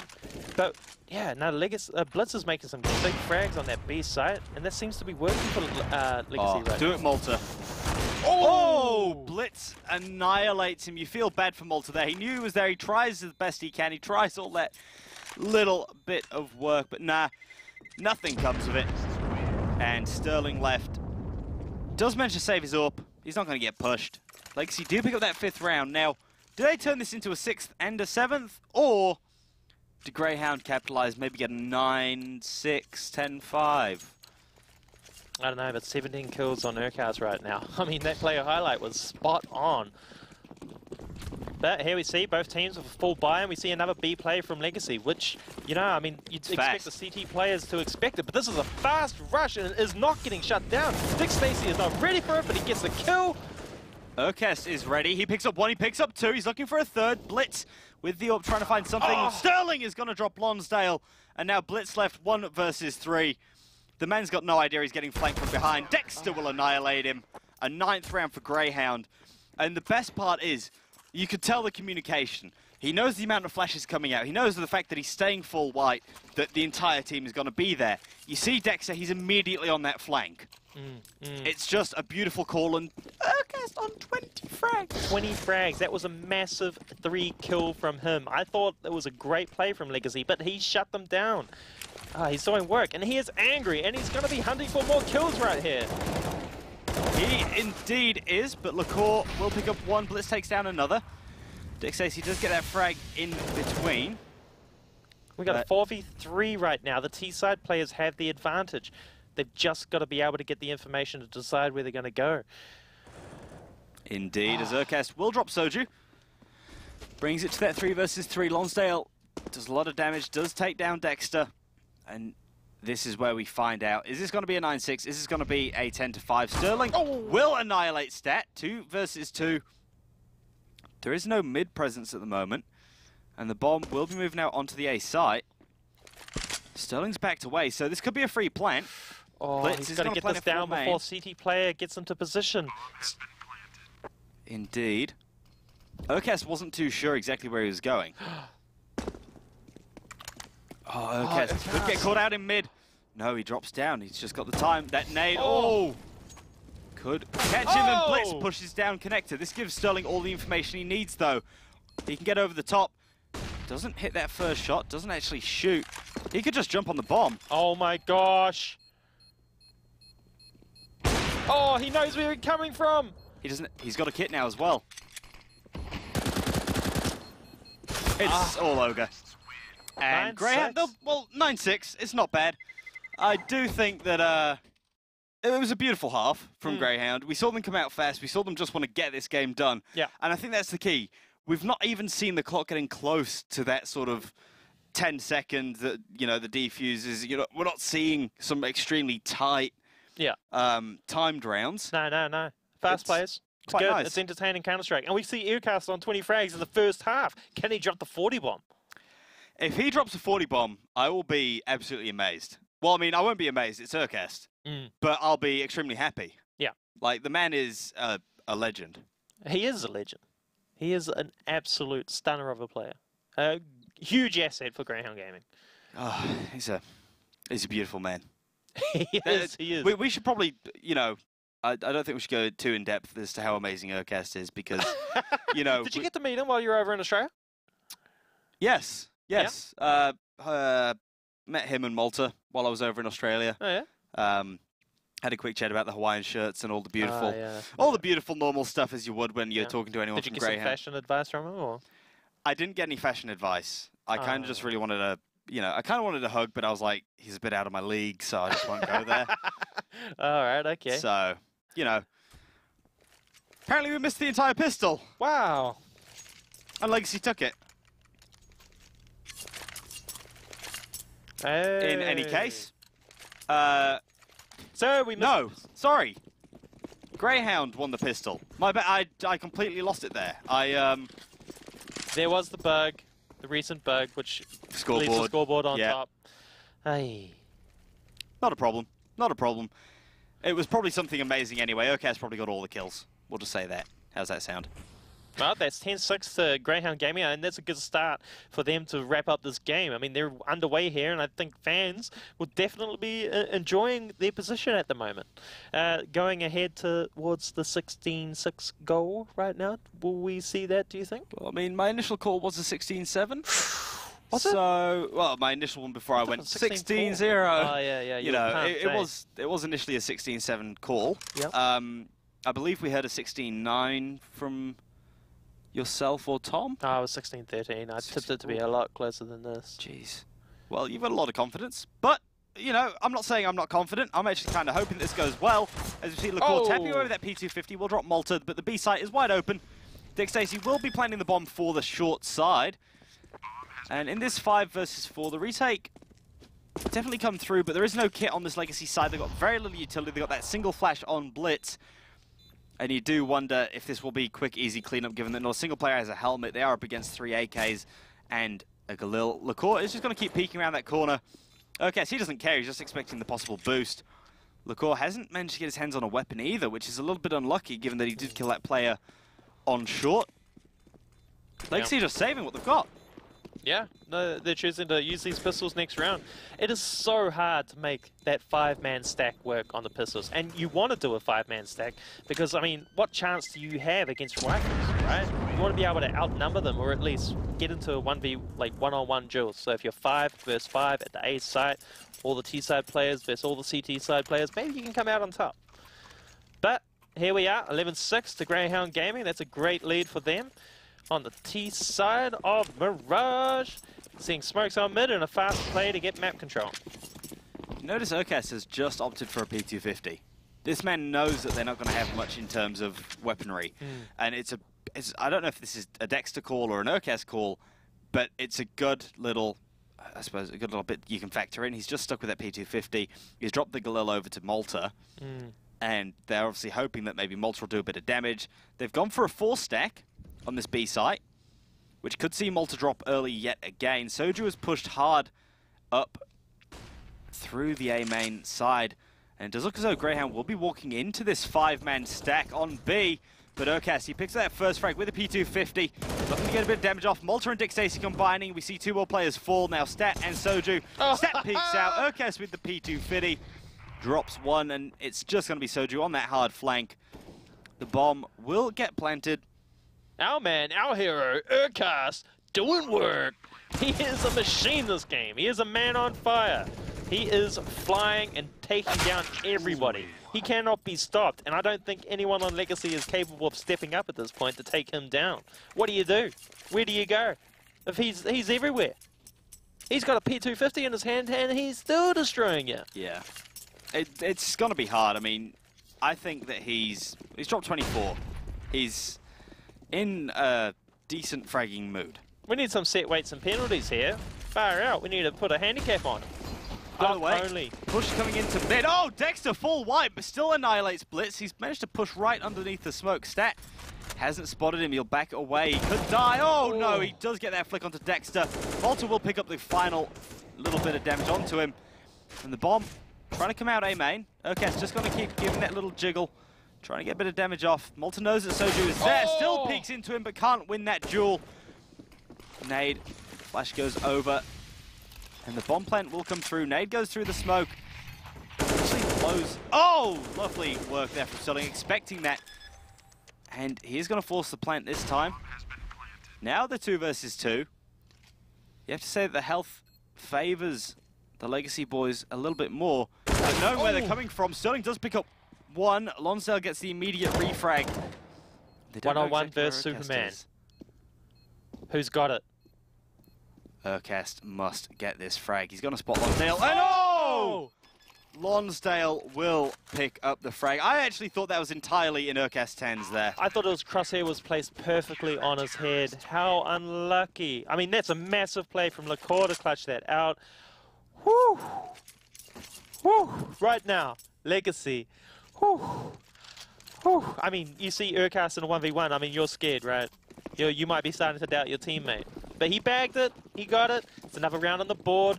We see a full buy from the T-side players. CT side right now, they need to win this round to break that economy and put them back on distance. Malta is going hard through that Molotov, just pushing this one. Gonna be dropping straight out of apartments. Lonsdale peeks out. He has picked up 1 kill onto Malta. Dickstacey gets that frag in return immediately. Shots off through the smoke. Won't be able to find Lacour. Molotov will go down.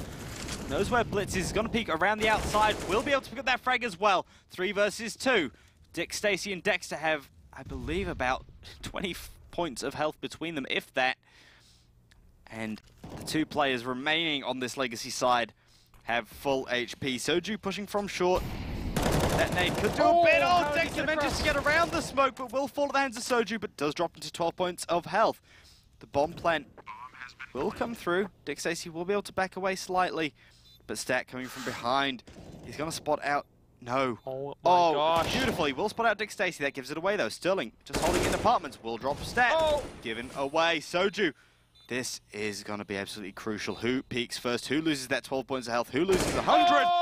Oh, Sterling, our clutch master. We see it back to back every week. He turns up, and they used to be teammates, and he just did that to him. I have to ask. Oof. Is Sterling still in Auckland? I don't know. I haven't asked him. I haven't been in touch. I don't know if we can, but can we get the scoreboard up just at a non-important point in the game? Yeah, I do believe he's still in Auckland. Yep. Does look as though he's got that 5 ping. So yeah. He's basically sitting on the server right now. He's basically in a LAN environment because you know how good Auckland internet is. Peeking through, Dickstacey will drop Soju. Takes quite a bit of damage there for a man who had his crosshair well on point. Well, Dickstacey, the entry fragger for this Grayhound squad, he's doing work every round. So you'd say that Dickstacey is the entry fragger and not a support player? Yeah, no, as per obviously your pro tips. 100% Dickstacey is an entry fragger. He is such an aggressive player. Dexter, he's the brains of the squad, and he's always a positional player. He just got 3 great frags there. But no, Dickstacey is 100% the entry fragger for Grayhound Gaming. He's got one of the toughest roles, but he is so aggressive, and he's always got a teammate that's utilizing the space and information that he gathers. You know, I mean, where would Grayhound be without him? I don't know. It's really hard to find players like that to take on that responsibility because it's not a heavy fragging position. I mean, you can get away with it sometimes. You know, you had those nights where you're just on fire, the adrenaline's pumping, you make big frags, and it's a huge impact for your squad. But it is a tough role because set defense is such a hard thing to break down. This is going to be... Oh, they just missed it. Come on. You want to see something beautiful here. All right. No one was set up on that line, so they managed to avoid it either way. But you remember when we saw that last season? Grayhound did the exact same thing, except there was a different person on the AWP. Yeah. And that was Gratisfaction. That was Gratisfaction. Beautiful work. Either way, Lonsdale's pushed up into apartments. Stat has managed to drop Urcast over on the A site, though, with the bomb pushing up. Lonsdale's going to drop Malta. And they are looking for that refrag. Dickstacey is trying to go in here. This is not good. They've got all this information on aggressive A play, A main and Palace. They should be backing off at this point and strengthening the B side. Lonsdale maybe has the wrong read, but at least we've got a player in market now. 43 seconds on the clock. He's going to be pushed off Fan. Let's see how this plays. Sterling's in a vital position. And he gets the easy frag, stabbing Lonsdale in the back. Sadly, it's not an actual stab in the back, but a shot in the back, as Sterling will also pick up Lacour. Nice bit of work from him. Bomb plant coming through. Stat can't do too much with 26 points of health. Soju yet to come through apartments, but Dexter, he's not focused. He doesn't know exactly where he's going to be. Soju, however, will fall. Dexter peeks out at the perfect time, picks up the 15th round. Two kills Sterling, 2 kills Dexter. That's 15-7 to Grayhound Gaming. We're almost at the end of this match. This is a big game from Urcast.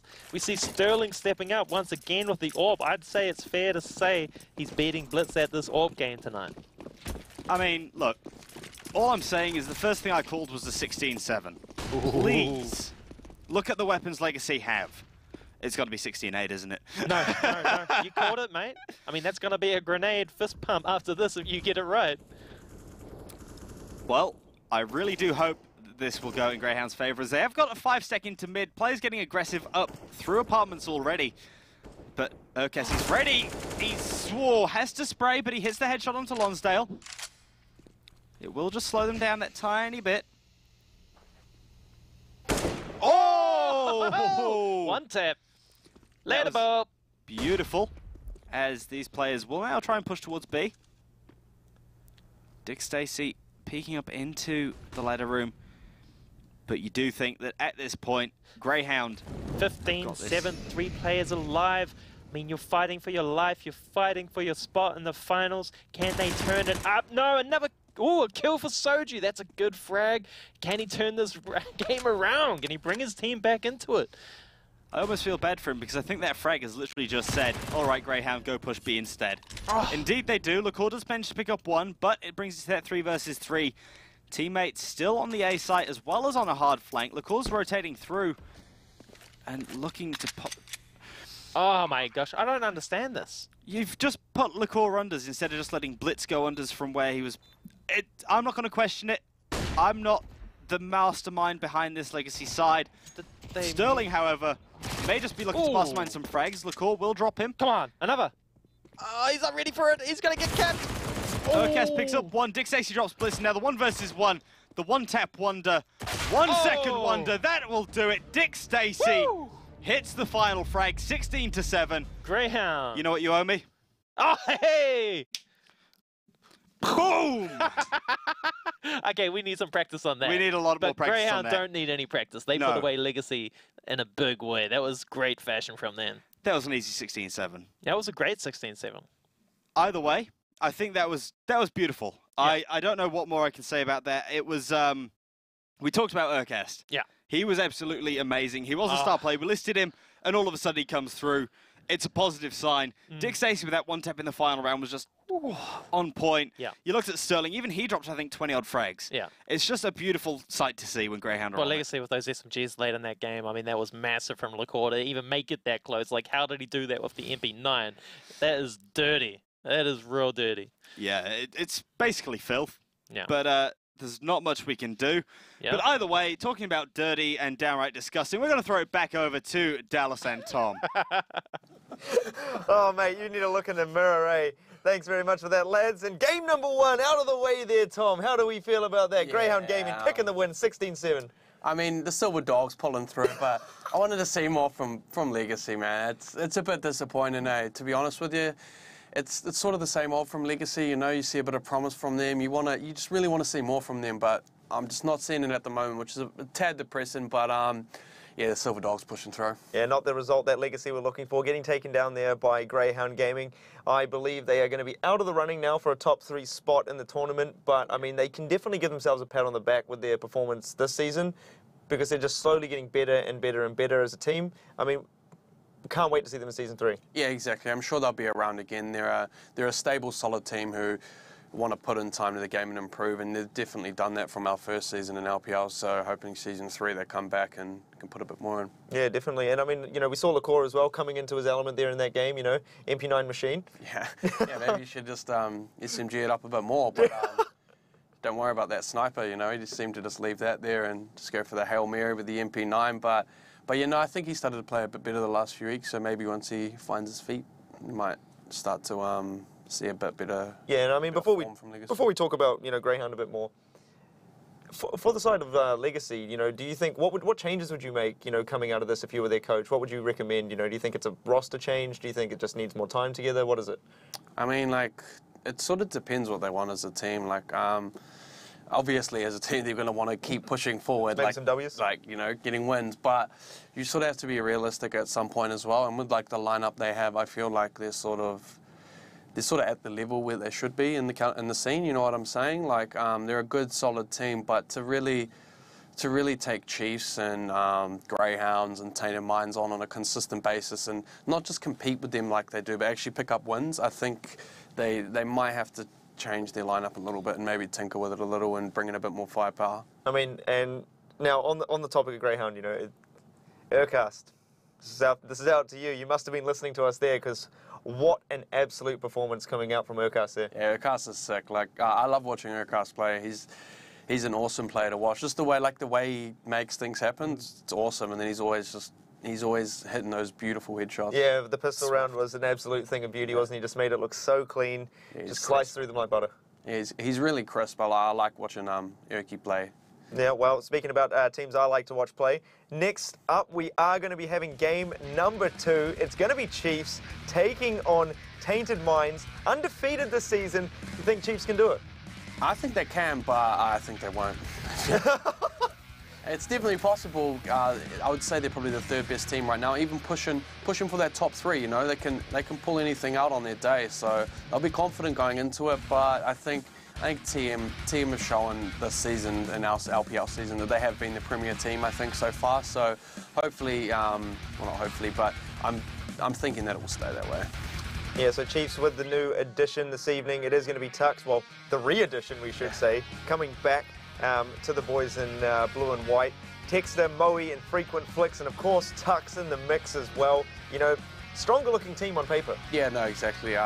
Iron's a good, solid player, but you'd pick Tux any day of the week, to be fair. He's a seasoned veteran. I'd pick Iron to go for beers, though. Yeah, exactly. Tux can drink 1 or 2, you know, he's all right. Yeah, you got to watch out for Tux, to be honest. Oh, really? Okay. I'm excited. Let's hope he gets through. Let's hope he gets through. I haven't actually had a beer with him, but no, Iron's definitely a good one to have a beer with. But in terms of Counter-Strike, yeah, Tux he's right up there. And Tainted Minds, you know, looking like the best team in the region, coming off season number 1 as 2nd place as well. Definitely looking like they've got something to prove. APOC, Ofnu, Zusi, Sicko, and Ustillo. And every time I say these 5 names, it just, if I was to come across against any of these guys in a pug, I would not be happy. Yeah, no, yeah, you'd be shivering in your boots, because these blokes really do know how to play. And I think, obviously, like the thing that stands out, as you said, when you say these 5 players' names, is just, you know, like, wow, like, they're so good. You know, all 5 of these players could hop on any team and be considered a star player, I suppose. You know, each and every one of these players. That's why people in the scene and people that know the game understand that this team probably should theoretically not destroy the scene, but they should comfortably be the best team. Well, you know, our key matchup tonight, Moe CQ up against APOC, the 2 IGLs for their respective teams. We talked about before, you know, how their stats are so very balanced. And something to sort of note as well over the last few weeks, our 2 key matchup players have always seemed to perform in those weeks. You know, every now and again someone doesn't do the greatest, but generally, big performances from these 2 players that we put up here. Do you think we're going to see that tonight? Yeah, no, I think Moe's he's been playing quite well, I think, for Chiefs since he's joined them, actually. He's really added sort of a different style to their team. I think they play a little bit different to how they used to in previous iterations of their team. So Moe's definitely not as well as his calling, but he also can frag as well. He's got a sharp shot on him, so he's definitely one to watch out for. Yeah, I've definitely been on the receiving end of that a few times back in the day. But I guess the final thing there, what do you think? What do you think the boys in the caster room are going to be going with this game? Probably the wrong one. The wrong. Well, we do have them standing by. No, it's the wrong one. Come on, mate. All right, boys. Who do you have for this game? Tainted. I'm calling Chiefs out. I'm calling Tux. You're calling to have Chiefs a out? big game. Yeah, I think this rivalry between Tainted and Tux. I think Tux has got to show up big time. It's going to be a big statement going into the semis. Yeah. Yeah. No, I mean, I've just had my fluids. I'm restocked. I'm ready to go and cast another game. Bring it on. So just to confirm, you're saying Chiefs have got this? Chiefs have got this. What's the score, mate? 16-9. 16-9. Get him out of here. Get him out. 16-9. Get him out of here. Yeah, bike, Look, mate. all I'm saying is we've seen this matchup before in a best of 3 recently in a different event. Yeah. Well, Chiefs took that out. Yeah. In a best of 1, however, Did you know I'm that? still picking up Tainted. What about yourself, Tom? Yeah, I'm going to go Tainted here as well. I think they've really shown they're the premier team in our season so far. So you've got to back them, you know. Yeah, I'm going with a 16-12 there to Tainted Minds. I feel with the addition of Tux, you know, they're really going to take it to them, but Tainted Minds still going to come out on top. But speaking about coming out on top, Lone let's soldier. take us away into this next match. Nutters and Wayfarer, let's go. Yeah, cheers. We're always on top. Yeah, I feel like you guys are compared to you ganging up guys. on me tonight, though. I mean, Yeah. I'm the lone soldier picking Chiefs. I mean, what? You guys don't give them a chance? I mean, come on. They are a big-time squad. They show up to events like these. Countless times, they are the underdogs, and they lift their game. And this is the sort of environment where they do it. I'll give you that. Mm. They do know exactly what they're doing. They're a strong team. But as we know, Tux has only just recently joined them back. Yeah. Yeah. Now, whilst he's not been away for that long, Yeah. it is a slightly different squad as to when he left it in that sense again. Yeah, but he's like their mascot. He is like the representative, this guy. He's been with them for so long. I mean, That's the he was a point. month away in Tainted Minds, and now he's back to where he belongs. And, you know, it was unfortunate for Iron. I rate Iron. I think he's an amazing player. It's so unfortunate that he's not in the squad anymore, but he is the newest player to this team. So bringing Tex back, they had to do it. Yeah. They had to do it. Yeah.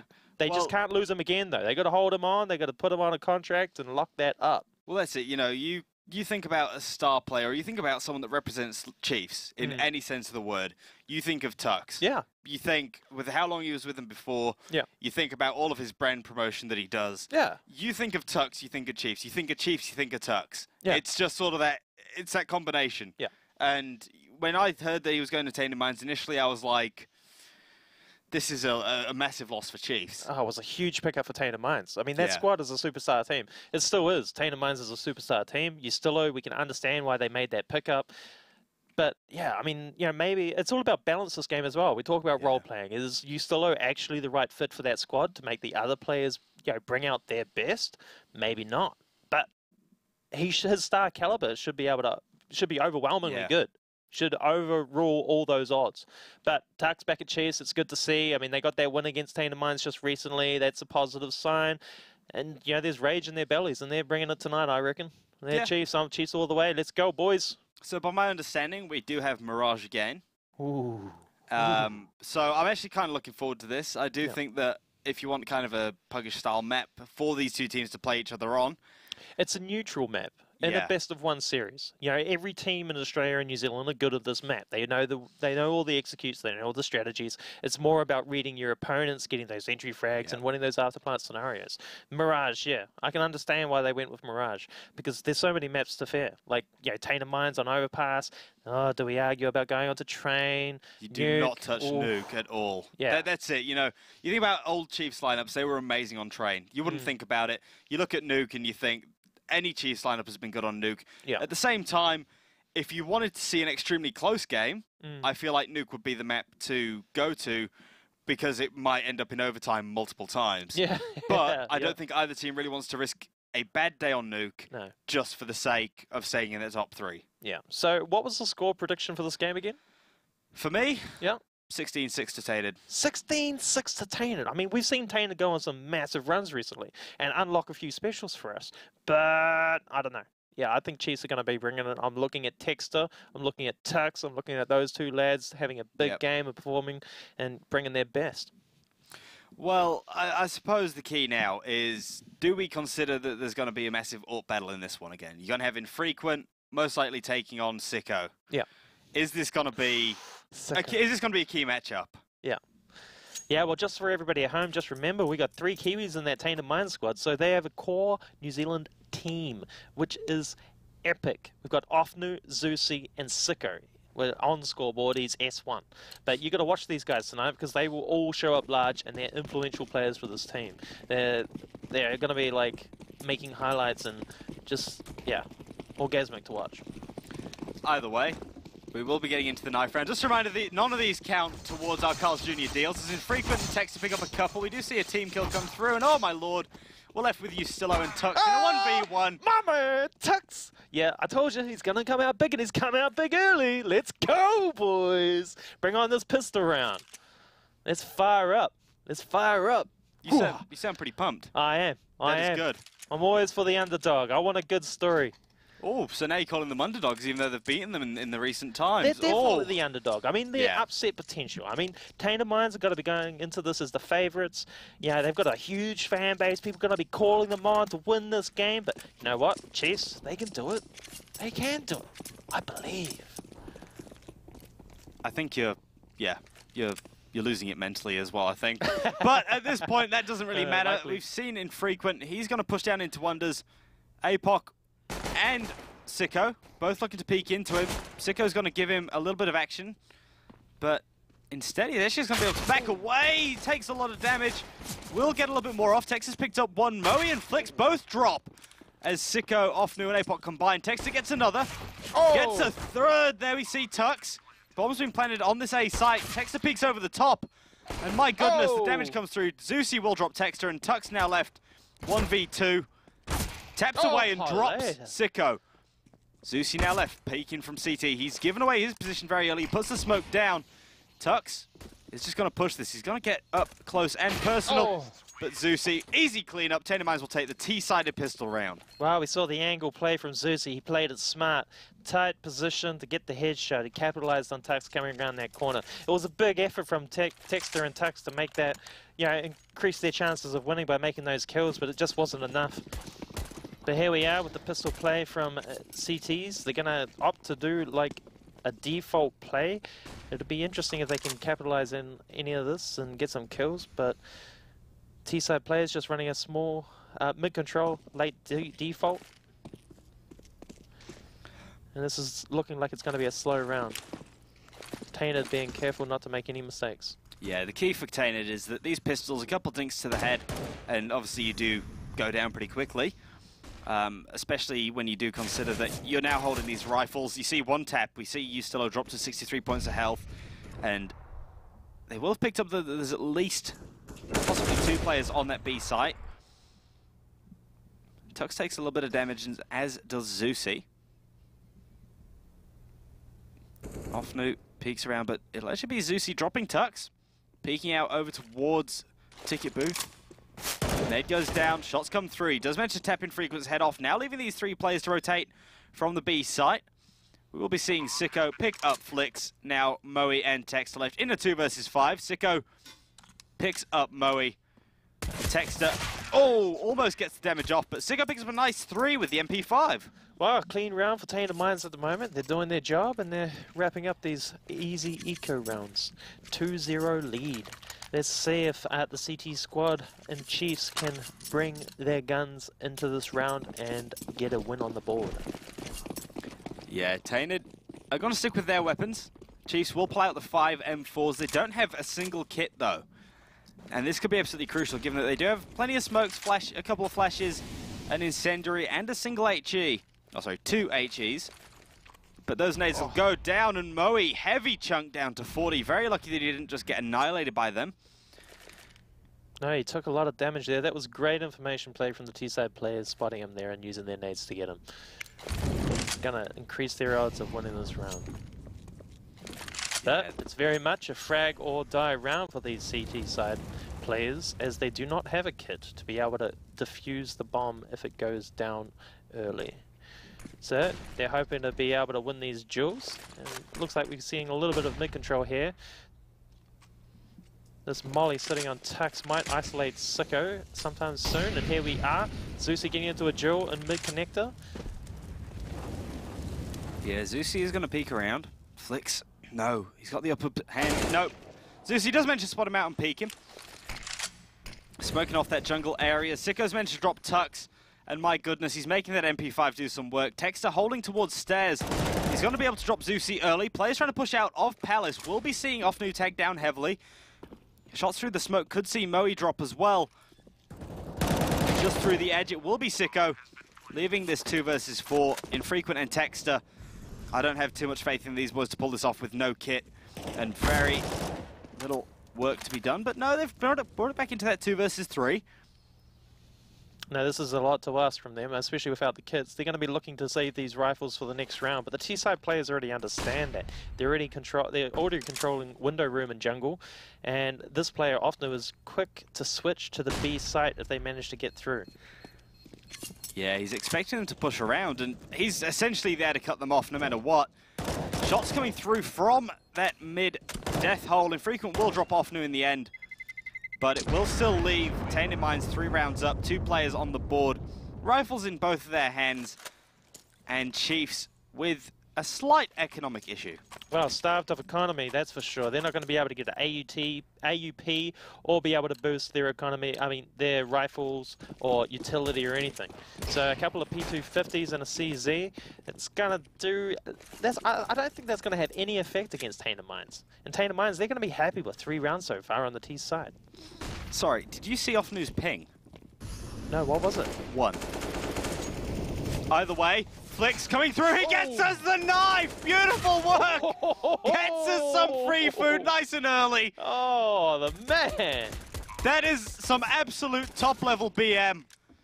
But for now, it's Tux left in a 1v. He's not going to win that. But you know what we win? We win the goods. I'm absolutely pumped for that. Carl's Jr. free fries. You can get that special at any Carl's Jr. leading up to 11 o'clock tomorrow night. Yep, in New Zealand. And just Flick's got the knife kill last week as well. Yeah. That's a double up. Oh my gosh. Can we just give him a large fries then? Yeah. Do we get away with like... Flicks, mate, you can go into a Carl's Jr. when you're here in New Zealand and get a free large fries.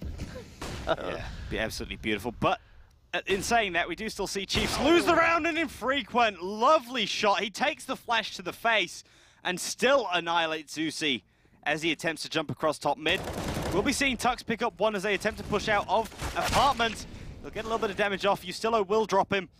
And all of a sudden, it's now into that 4 versus 3. Looking good for Chiefs, but Offnu has dropped Moe. Caring for that push into the market area, though. Sicko's dropped Texter. And down to the 2v2. Infrequent will bring it. He doesn't know exactly where these players are. Dropping through, he'll drop Sicko. And now 1v2. Ustillo. The man has pushed into market already.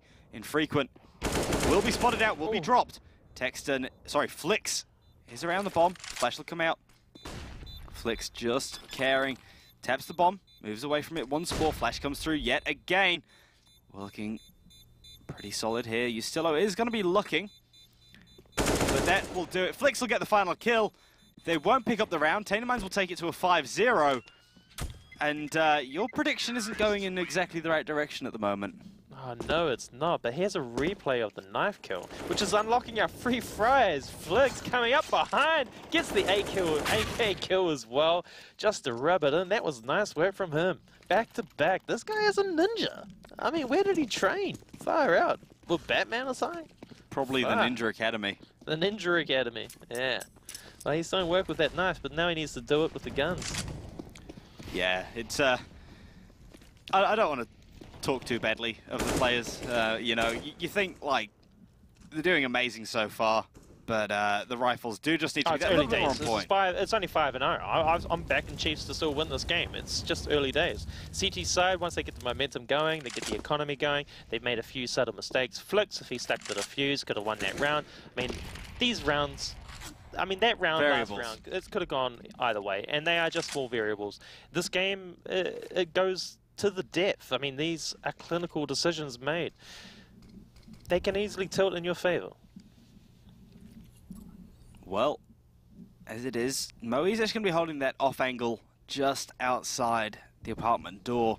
And quite often, this is an angle that is not often checked. If the player doesn't shoot or give their position away early, it doesn't get checked a second time, and all of a sudden that player has picked up a kill or 2, as well as dropping the bomb carrier, for the simple fact that they just don't expect it. Offnu will peek around though, but it'll be actually Ustillo picking up the kill. Texter gets 1 in return. Molotov will go off into market. That's going to force, I believe, Tux back. And Infrequent peeking through with that AWP. You feel bad for him in that previous round. He picked up so many beautiful kills. Yeah, he did. For it all to turn into, well, nothing. Yeah, and that was on a retake with the AWP as well. I mean, I think they're really struggling on the B side at this point, especially on these buy rounds. They have not been effective at all at defending. Being able to get that plant too easy. It's so hard to retake the B site. That's a good frag from Flix. And Flix is a player that we should be talking about. He has been big for this Chiefs lineup. I've never really seen him as like a star player, but he's really come into his own for this team. So if he can step up eventually in this game, He could actually pick up multiple frags. Oh. You felt bad for him there. Yeah, they were so You kind of wanted him to low pick up as a couple well. more, eh? Did all the damage, just needed the kill. Unlucky, and that's a 6-0 lead from Tainted Minds. We've seen this week in, week out from them. Big halves opening up the game. I mean, this could very well be a 16-0 to them. Oh, I'd like the burger. I'd like the burger, but I don't think it's going to happen. I mean, the first week we saw you still on this Tainted roster, it was almost a 16-0. Yeah. It was a 16-1, and what we can only describe as unlucky. Texter will be able to pick up Ustillo early, and at the same time, we did talk about that 16-1. You'd given Tainted Minds overpass, which was their biggest problem, I believe. That flash is going to go up high. It's not going to do really anything. As a little bit of damage will come through. Flix is going to get tagged up a small amount. Zusi peeks around, but he's going to get annihilated by Texter. Texter's on for an ace here if he just keeps on fragging. Oh! Through the smoke. Wow. That was absolutely sick. Oh. He must have got spidey tingles. Infrequent on short. Oh, he doesn't hit APOC. Peeking up close. This is all APOC's. You just knew as soon as he missed that first shot, all APOC had to do with that automatic weapon is just re-peek it, and it was all over. Yeah, well, if they can keep Moe's trapped onto this market and not get onto the B bomb side, that's going to be influential. And now we see the bomb coming through. He's going to see the cross. He knows the bomb's on the way. Oh, Sicko totally taking him out. Beautiful play, but his teammate Tux is just too far away. He's opting to save already. He knows that he's going to have a hard time going up against an organized Tainted Minds.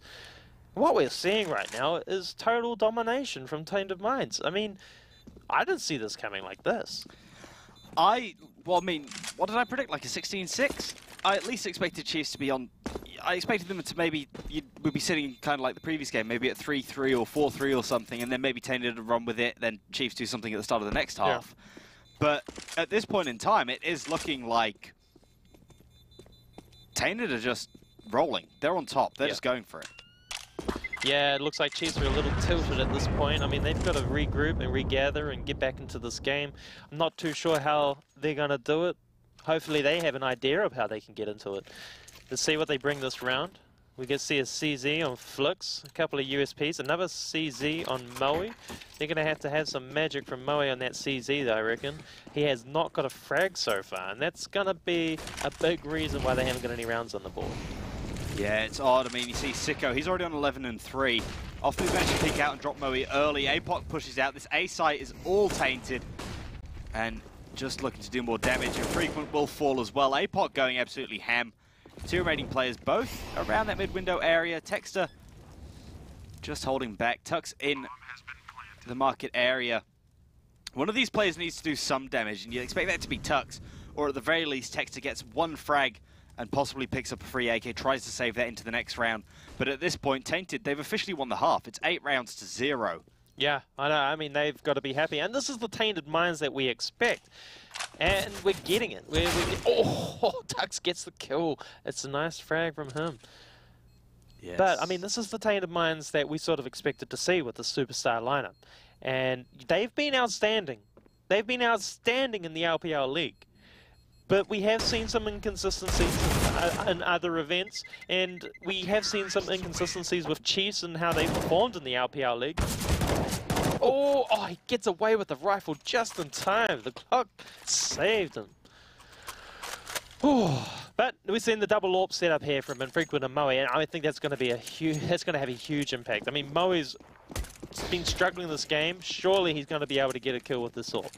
But here we are. We're seeing 2 on the B side, 1 on the window, 1 coming fast connector, and 1 just anchoring on the A side.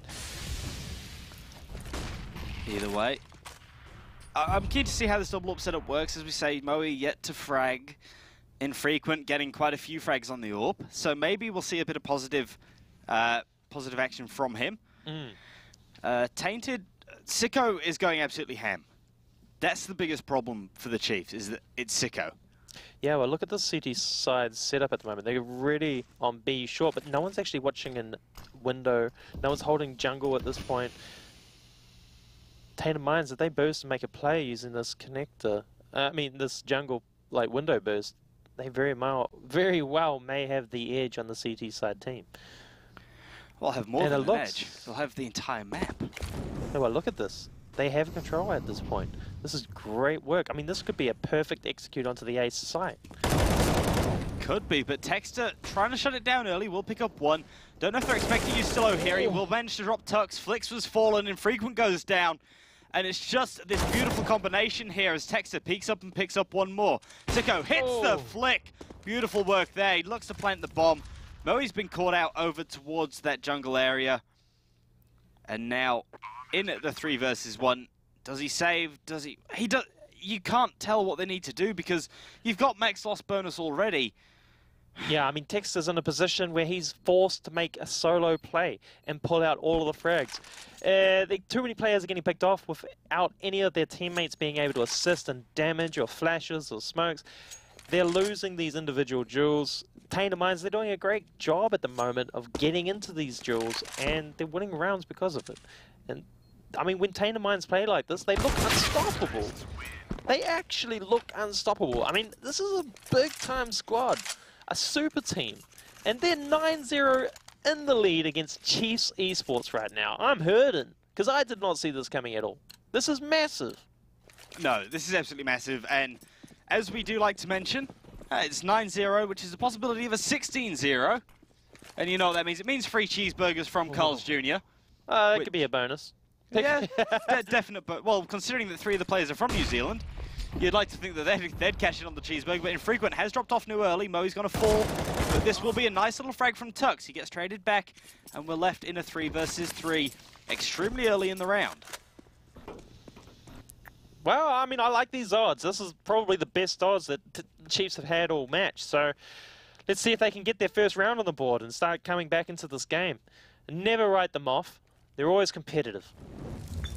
Yeah, Texter is forced away by that molly. If he takes a tick of damage here, it could give away his position. But luckily, he's avoided it beautifully. Texter hears him. He's not sure how to play him. Another smoke, another decoy, a nade. Oh, gets the frag. That's nice work. But Sicko doing damage. He's the man you want to fear on that kaboom stick.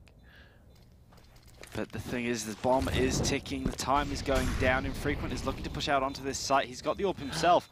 He's going to put the smoke down on the bomb, but Ustillo will drop one. Texter looking, hunting, picks up one, picks up 3 kills for the round.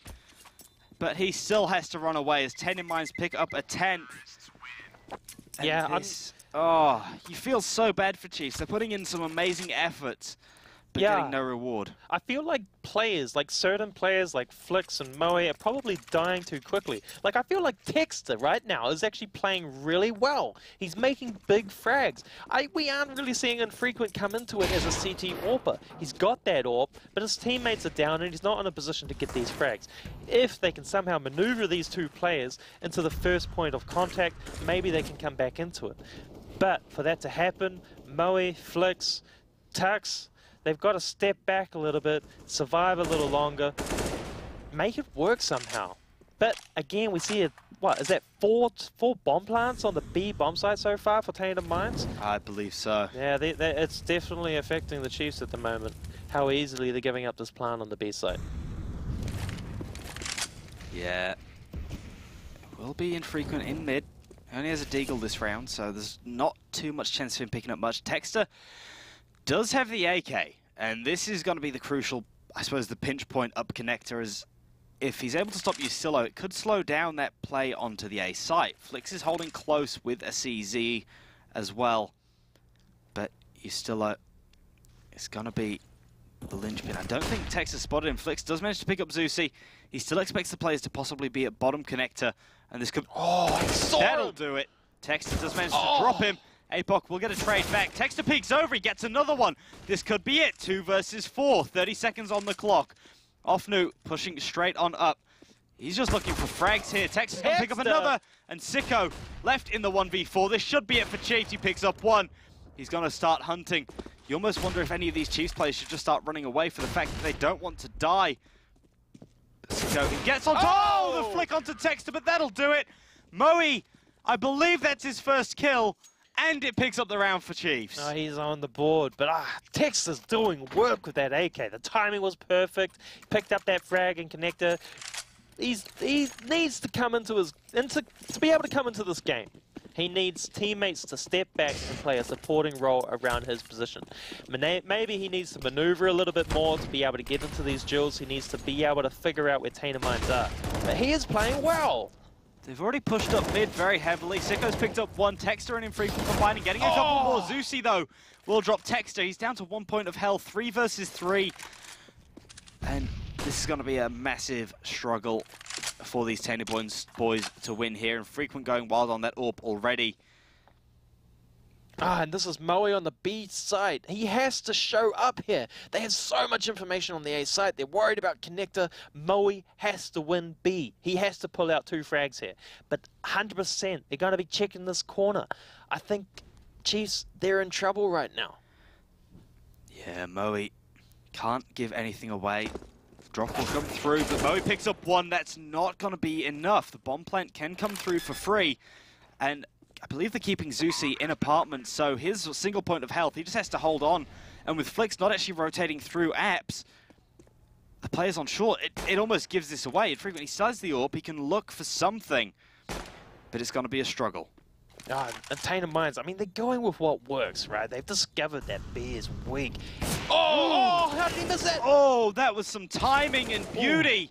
As Ustillo will drop in. Both players on Tainted at 1 point of health. Oh, Flicks just has hit something, anything. The nade, no, too deep. Ustillo finishes it off. He does burn Zusi alive at the final second, and my goodness, a 1 point of health clutch there from Ustillo. Massive 11-1 to Tainted Minds. I mean, sadly, we don't get any cheeseburgers tonight, but we unlock the free fries, so everybody at home, you can get to Carl's Jr. tomorrow, everybody in New Zealand, that is, and collect your free fries. Yes.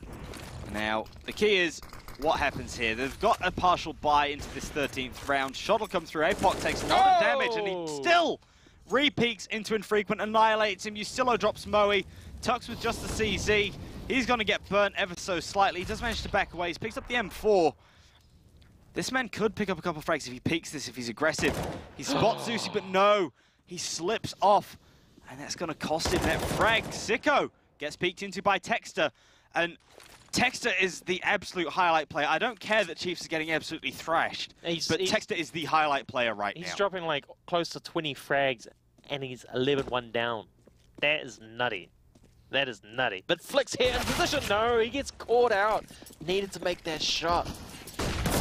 He absolutely did. Texter has managed to drop Ustillo.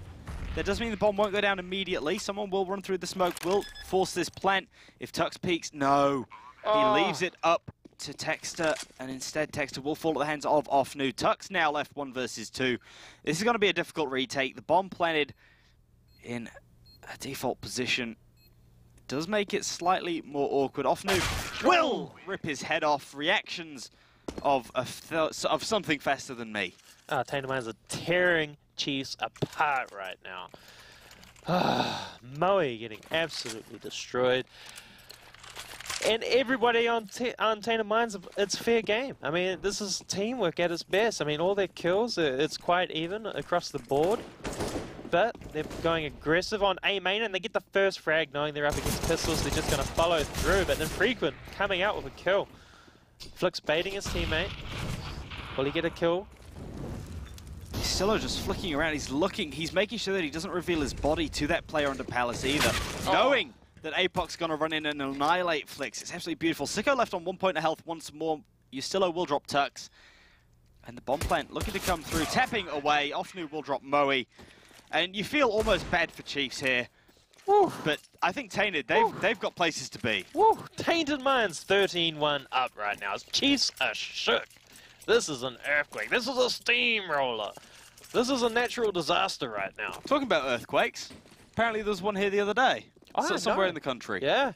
That was west of Tamanoi. Something like that. I don't know exactly where it was. Yeah, I think West of Taumarunui sounds about right to me. But I'm sure a couple of our Kiwi players might have felt it. But feeling things right now is Ustillo, taking bullets through the face. Texter catches Zusi over the top of the smoke. And it's down to that 3 versus 4. Chiefs looking as if they could actually pick up a second round. Turks playing through window, caring that they may push onto that short angle. The problem is I still have faith in Tainted to win this round, as Texter will get annihilated. Flicks holding in sandwich, will pick up 1, picks up 2, and Sicko over the top. Oh my lord! Huge play. That was absolutely beautiful from Flicks. No, that was a massive play from Flicks to wrap it up. I mean, they got a few rounds on the board. Enough? I don't know. We'll yet to see in the second half. My good, that was beautiful. Like, I don't know how he did that, but 13-2. It's not the scoreline you want when you're Chiefs, especially moving on to a T side. Yeah. Yeah. No, that's unfortunate for them in a big way. But we're going straight back into the second half, which is exciting to see. And 13 rounds to the Tainted Mines. I mean, Chiefs have got to get this pissed around because they're not going to get much else. That's going to force them into a force buy. Be aggressive play from underpass. It's going to get information on B. See if Tainted can come out with the win here. But Moe is ready for it. Gets the first frag. That's nice. That's a nice play. And with that information, they're going to regather and get map control. Yeah, they've got the time to sort of regain that little bit of composure. The Chiefs boys, well, obviously, Moe doesn't take any damage there, so that's a bit useful for him, given that he has no armor. Little push could be coming through onto this A site, as we can see 2 players sitting towards that back palace area, as well as that push into mid, possibly looking to gain some connection control. Moe picks up that first kill, but he's gonna... that? I don't know how Sicko picked that up. Oh, he is so sharp. He's like a really sharp knife, but even sharper. He's like a hot knife cutting into butter. That's what he is right now. He's melting the butter as well. He's melting the butter. Oh, yeah. Sounds beautiful, doesn't it? It does. But this is nice play from the Seaside players. They've got good map control. They've got connector. They're pushing into jungle. They've cleared jungle. They've just got to get this bomb down, and they should be able to win the round. And this is another draw against Sai. Oh! Gets a kill. Another Texter doing work. That is huge. Will Ofnu and Ustillo be able to come out with a win here? He's flanking infrequent. He's got the information. Has the bomb down. Texter asked to do too much. Once again, he's forced into a 1v1, and he's got to make a big play for his team to keep them in the game. Texter, he was asked to get 4 kills, but it'll be Ofnu picking up 4 kills, mind you. So whoever won that out was going to go out of that round with 4. That was massive. 14-2. The Tainted Mines, they're looking to wrap this game up right now. Their confidence is all on right now. It is an absolute... Texter... They're blasting them away. Texter is top fragging on the server in a 14-2 destruction. How many times do you see that? Not very often. No. Sometimes you'll see that one guy and you're 99% sure he's hacking on the other team. He's dropping 40, but you're still beating him, you know? Yeah. He's that guy at the moment. Shots through the smoke. Ofnu still not giving away his position, which is beautiful. Ustillo with the nade. Oh! Ofnu just taps away. Moe will drop Sicko. Flex actually takes Ustillo down. They've got their player up into the mid window as well. Moe could do some serious damage from here, but it'll be Ofnu dropping him. And now the 2 versus 3. It's just the Glocks remaining. And this should be a quick and easy 15-2 for Tainted. 15-2. Who would have seen this coming? But I can tell you there's going to be a few Tainted Mine fans who are really happy right now. Whew. Whew. This... Are we just making mouth noises now? I am blown away. These are like 2 of the best teams in our region, and Tainted Mines are putting Chiefs away in a big way. I'm excited to see finals next week. Bring on Wednesday, bring on Thursday. Chiefs are locked in as 3rd, right? Essentially, yes. Yeah. I believe that the key here was Chiefs still had to beat Tainted for Tainted to not go through at 1. And Chiefs had to get absolutely annihilated and Legacy to win for them to get knocked out of that top 3. Yeah, so they guaranteed the 3rd spot. So I do actually believe with this scoreline, they would be knocked out had Legacy beaten Grayhound. Yes. But as we know, Grayhound did win that match. Tainted Mines are on the verge of winning this one. And I am on the verge of just... Look, they're saving strats, all right? Chiefs are saving strats. They knew they were through to the semi-final. They're saving strats. Yep, entirely. I just got it wrong. I got it wrong, all right? Yeah. Look, I people get it appreciate that wrong, you're people get admitting... these things wrong. Yeah. They're saving strats. I mean, you know, if I was good mates with them, I might have known that. But an aggressive play from CT's side here. No respect. They're going for the win. They're going to wrap up this game. They want the 16-2. The AKs are no good against the FAMAS. Apparently they are, though. A 3v2. We've got mid control on the T side. Chiefs could be getting another round on the board. Now they're just patiently waiting for that CT aggression. But the bomb's actually being dropped, I believe. No, never mind. It's my eyes. My eyes are bad. Moe is going to fall at the hands of Offnu, but Flix has pushed himself into quite an advantageous position on stairs. Moe's going to push through. Sicko trying to come through CT. And I believe Offnu's actually pushed down. Yeah, I believe Offnu was pushing unders. He's concerned that it's definitely going to be this A site. And Frequent looking to plant has got the bomb down. This is on Flex. Will Offnu check the corner? No, he won't. He is down. This is a 2v1. Chiefs are still in this game. They're fighting to the end. Will Sicko be able to clutch it out? I know Tom will be calling him on. Puts the smoke on the bomb. That's a positive, but they know his position. Flix can just push through here. Flix could go for the knife. Imagine that. It'll be beautiful. But Infrequent will clean up Sicko. We will see Chiefs pick up a third round. We're getting close to that 6 that I mentioned before. But at the same time, the money for Tainted is slightly on the weak side. Whew, 23 frags on Texter. He has been doing work. But only 3 rounds on the board. Not enough. But that's a good round from Chiefs here. Let's see if the pace gets turned down a notch on the CT side. But with pistols only in their hands, I don't think so. This could be another round on the board for Chiefs. They got good map control at this point, but all the CT players are close to mid. They are in positions where they should be able to quick trade. Nice flick back there from Moe. He controls the spray just well enough to drop off now. Infrequent caring for that player that he believes may still be in the mid window. Apoc, I don't know if he spotted that push, but it will be now 3 players focus on this mid window area. You still are watching for any sort of boost. I believe Sicko has pushed away and is more concerned about them crossing onto short at the moment. This team is rotating through T spawn at this point. Frequent picks up another big frag. Moe gets information on Simon, but 1 in 11. You're asking them to go 1 in 11. You're basically saying that Tainted Minds have to lose. I can't see that happening. Yeah, Tainted Minds have got to have a strat to be able to wrap this game up. I mean, look. Sorry. Yeah. They've gone for a save. If they lost bonus, yeah. So they'll have a buy into the next round. We're very close then to my 16-6 prediction, but it would be 16-5. So maybe if we ask them to save the next round and then just come out with something in the next, it'll be beautiful. But we will see the bomb go down. Flix has managed to drop Apoc. Yustella does manage to pick up Flix.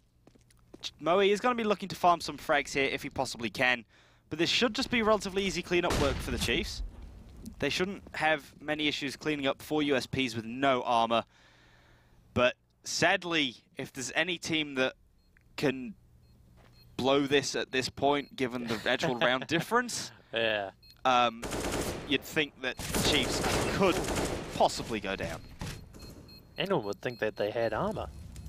Yeah, Zeusy, I believe he's actually just sitting back in spawn. He wants to hold on to that AK that he has managed to pick up. But another round on the board for Chiefs. Tex actually goes down to the bomb as well. They know at this point that they're going into a buy round. Yeah. What are they going to pull out of their little nifty book here? Well, the thing is, with that, I was about to say, with that save, Sicko has managed to get an AWP, given that that's 1 less rifle to buy on Zeusy. Yeah. Zeusy's got all that extra utility as well as the single kit on their side. And now that Sicko's on that AWP, I feel like this could be game over for Chiefs. All right, looks like a B split. They've pushed up B short already. They're following through, but Apoc's able to shut them down and B apps. The bomb hasn't followed up with behind Tux just yet, but they've already got the B side. How's you still going to hold this bench? Moe's actually managed to drop Apoc with a Molotov. Nice little bit of work there. Shot through the smoke. Moe and Tex are combining, dropping a couple. That'll be 1, 2 for Yustillo. He's going to be looking for Infrequent. He drops him as well. 1 versus 1. Flix on Ustillo. Ustillo looking for the 4K. Flix just needs one to secure this round, but the bomb hasn't been planted for him. He's just going to hop on the bomb. He taps it, he's got no kit. But Ustillo, he wins it out. No, the Molotov's on the bomb. He's got time. He's got time. He's got time. What a beast. Did you see that? His teammates all came out of door and window. They all died one by one, but he didn't panic. He didn't reveal his position. 16-6, and that's how he wraps it up. 16-5. 16-5. Oh, 16-5. Yeah, sorry about that. I know, I was so pumped. I was head. actually hoping Flix might win that. I was thinking, you know, I might have 2 predictions tonight, but sadly, it's a 16-5. It still goes the way I expected it to go. Not the exact score, who cares? Tainted Minds come out with an absolutely dominating performance once more. Monster performance from Ustillo on that last round to close out the game. It should have been another round for Chiefs, but that was huge, and that's why he's in Tainted Minds. I don't know how you do that. No. You've got to go big. Yeah. And he went big and went home, and he's probably having a nice cup of tea now. Yeah, but other than that round, other than that match score, Tainted Minds winning, we unlocked a special. We unlocked the free fries from Carl's Jr. Yeah, and I'm going to make sure that I go and pick up some free fries tomorrow. Yeah. Because I'm not going to get much sleep tonight at this point, so I might just have to, you know, go in early, get some breakfast fries.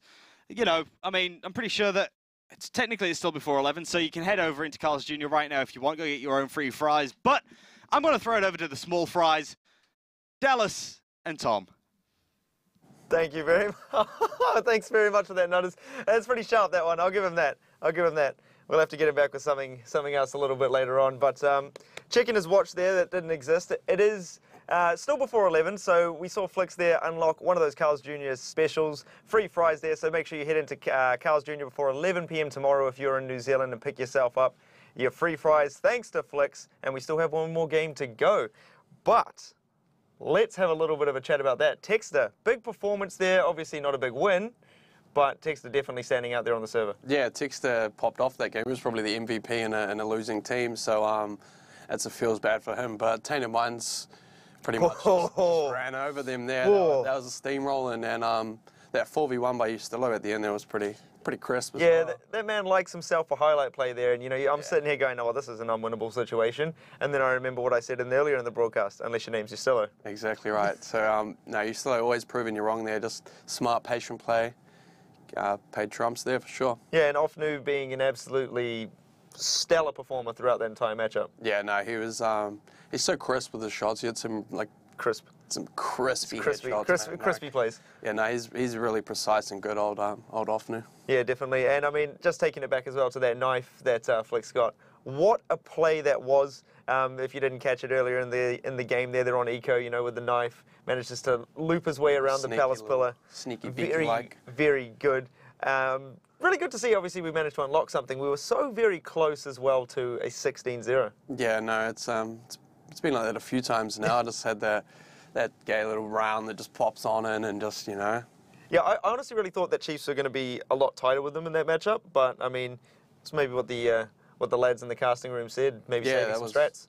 Yeah, I don't know about that. I think Tainted Minds just sort of got the early momentum and just had that confidence and had the money over them as well. You noticed Chiefs were eco quite a lot. They didn't have many AWPs and that, so it made it tough for them. So if you are just tuning in, Tainted Minds did take Chiefs down 16-5. They have now solidified their spot in number 1 throughout the group stages of the tournament. And if you did catch last season, they did get runners-up, so they've definitely cemented themselves a bit of vengeance this season. Yeah, well, did they? I think they came second last time and had to play the semi-finals last time, right? So this time they've come first, so they go straight into the finals. So, you know, they'll be the first-seeded team, so that'll give them a bit of confidence coming into the LAN next week. Yeah, definitely. And now we do have the final matchup tonight. It is going to be Breakaway taking on Ground Zero. And, I mean, Breakaway, a team that have absolutely blown me away coming into this. You know, a very young team and have been just performing spectacularly. Ground Zero, the team that made it through the open qualifiers. A lot of, I guess, established and experienced players on this team. It's going to be a great matchup. Yeah, exactly right. The Breakaway boys sort of, I feel like they're a team that really hasn't reached their potential yet. I feel like they're still going from stride to stride. You see when they play, sometimes they look really on and really precise, and then other times they sort of look like they're just missing a few things or really not not knowing exactly what to do or what's going on in certain scenarios. So I think with time, these guys will definitely improve. Obviously, looking at Lamas, I think he's one we talk about a lot. He's probably their star player in terms of firepower. But Jaira seems like a pretty valuable player as well. He seems to chip in with quite a lot of kills, and he's a leader for the team as well. So I think it's quite a bright future for those guys. Yeah, I mean, we were having a chat with the manager, you know, in between games there, and he mentioned, you know, the addition of Jaira. He thinks they could have taken Chiefs down in week number 1 if they had. Yeah, no, I mean, definitely, like, he definitely has a valid point there. I mean, you can't really say stuff like that would totally, you know, wouldn't totally make sense. But he has a valid point in terms that he was the in-game leader, and he definitely seems to get this team around quite well. So maybe they would have upset Chiefs in that game. Yeah, well, let's have a look at Ground Zero. Extinct, Destiny, Burn, Nikes, and Void. And I mean, I had really, really high hopes for them coming into this. I've seen a lot of these players in the past, a lot of experience on this team. And I mean, a bit of a shaky open qualifier performance, but I thought, you know, when they'd get here on the day, they'd be really going large. Yeah, no, I think these guys will be quite disappointed with their season coming into it. I'm sure they knew somewhat to expect. They knew they weren't really as solidified as some of the top teams, but I'm sure they would have been confident with their individual skill to come in and maybe cause a few upsets. You know, it probably would have been their goal for this tournament, but hasn't to be so far. But I think they should be able to get the win tonight here if they all play their A game and end the season on a high. Yeah, so both of these teams obviously coming into it at 0 wins apiece. So it's going to be exciting to see who's going to be able to pick this one up. But our player matchup tonight, Noisia up against Extinct. And I mean, Extinct coming off a good week number 4. What's Noisia going to bring to the table this evening? I think if you look at their statistics here, they don't really blow you out of the water. Their statistics aren't really that amazing, but these guys are players to watch, not for their fragging, so to speak. They're more players to watch in terms of how they play and how they set their teammates up and all that sort of stuff. So these guys are generally the support players, or they're supporting their team more and just doing sort of the nitty-gritty roles. They're not getting as much limelight as some of the other players, but they're very valuable towards their team. Yeah, and I mean, the other thing as well is Extinct is still really, really young, so he's got a lot of room for improvement as well. I mean, so is Noisia as well at 22. Yeah. A couple of the highlight plays here, Noisia just going in. Look at this man, seeing right through the smoke. It's not a problem for him. Yeah, no, Noisia actually he had a really good game last week. I think he got a lot of vital frags for his team. Even though they lost, they brought it back a bit, and they had quite a few rounds on that T side there, so I think he played damn well. Oh, there's Extinct just finding a kill through the smoke. Somehow here, Extinct in that 1v1, taking Flicks out. Extinct being able to hear him, no worries. Yeah, he was pulling off a few Mission Impossible clutches, I think you guys were calling it. Oh, that's right, that's right. Yeah, he definitely was bringing something to the table last week, that's for sure. I totally forgot about that. Oh my goodness, my own wit is too good, clearly.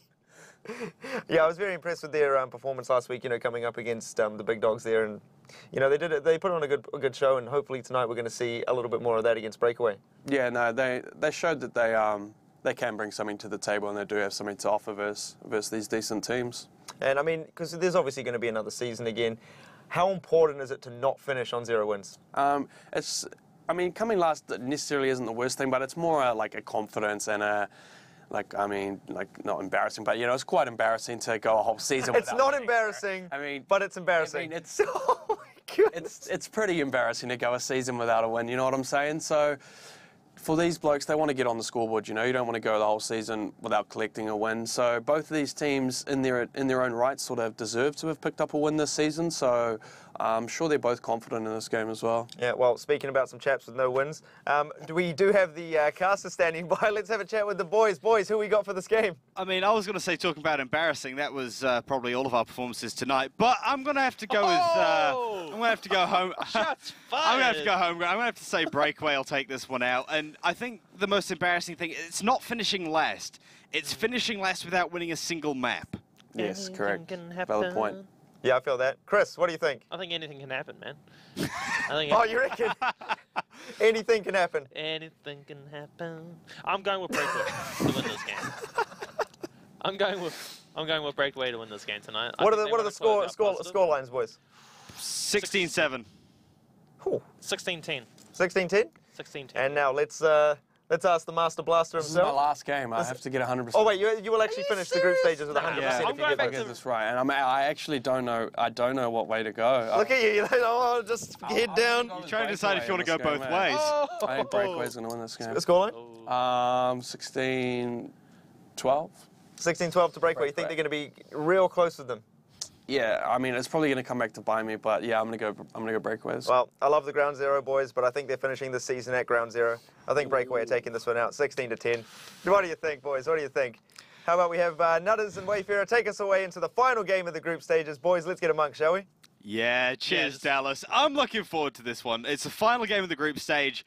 It is a nothing match. You hate to say it, but it is a nothing match. But to the players, it could mean everything. It's whether you have that embarrassment of losing all 5 games that you play, or whether you come through. It's not an embarrassment. This is a competitive league. All these teams knew what they were going in for. I mean, it's a best of one. Anything can happen at a best of one. They were unfortunate not to come out on top of their games. Breakaway have had some really close matches. Llamas, I called him out last week as one of the top 10 players in this tournament. And last week he let me down and didn't get any frags. I think he finished with 7 kills. So I hope he can revert back to his old self and show up in this game. The kid's only 16. If he goes back to his old self, he'll be 5 years old. 18. Is he? Yeah. Okay, sorry. He's 18. I'm mentally, 18. I'm destroyed. My brain doesn't count properly. And at this point, I don't really know. I'm thinking, look, we've highlighted Noisia and Extinct this time. Yeah. Extinct, I think he's a man that's always popping off. Yeah. Noisia, as we focused on before, he plays a lot of that lurking role, and as such, he doesn't pop off. But you'll quite often find that he's getting those cleanup frags at the end of a round. Yeah, he can clutch rounds. He can get rounds on the board, and that's what you need in your squad. I mean, what do we see in this game? Ground Zero last week. You missed it. You weren't here. You weren't able to see that. You were unfortunately in Australia. Poor you on holiday. Yeah, but being on holiday. We did see these Ground Zero boys put on one of the games of the tournament up against Chiefs. It was massive. There were so many 4Ks. It was epic. I mean, Burn. We were questioning whether he could be an AWPer for a team, and he showed up with a 4K, and he showed up big on other rounds, and he was a monster. And we're going into the game here on Dust 2. This is exciting stuff. Have we seen Dust 2 before?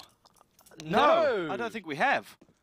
No, we have not, and this is exciting. And a knife round on it. This is like one of the first knife rounds I'm actually seeing on the new Dust 2, because we have not seen many games on here. I'm keen to see how this goes. We've seen a couple of players run into suicide. We're seeing Burn pick up the first knife kill. He's going to be able to drop Noisia. It's going to be Gyro trying to run up to that player on short. He's trying to cut down Nikez, but this is going all one way. Has managed to pick up one. Gyro looking for that fight, trying to get the scraps going. But he's going to get flanked. He's going to get shanked, and he's going to get spanked in the back, most likely. Well, a 3v1, and he's getting caught out. Destiny. See, Destiny is an old school player, right? And so he's been around the scene. I worry about how he comes into this game. I think he comes in with a lot of disrespect, and he's going to be outplaying Breakaway. This is my biggest concern. A player like Destiny, he is not afraid of any of these players on the squad. He knows he's been at a level that they have never reached. So if he can peak and if he can perform, Breakaway can't catch him out. They're in for a tough ride. But Breakaway, they've shown that they have good default plays, good structure. They work as a team. They progress and work to gain map control slowly together. Let's see if they can bring it into this room. Real quick before this gets right underway, how many kills are we going to see through mid doors, whether it's from CT to T or T back down to CT? How Three. Three? This entire game. Okay, I'm going to keep you do that. Destiny picks up one. Nade does a lot of damage. Destiny picks up a second.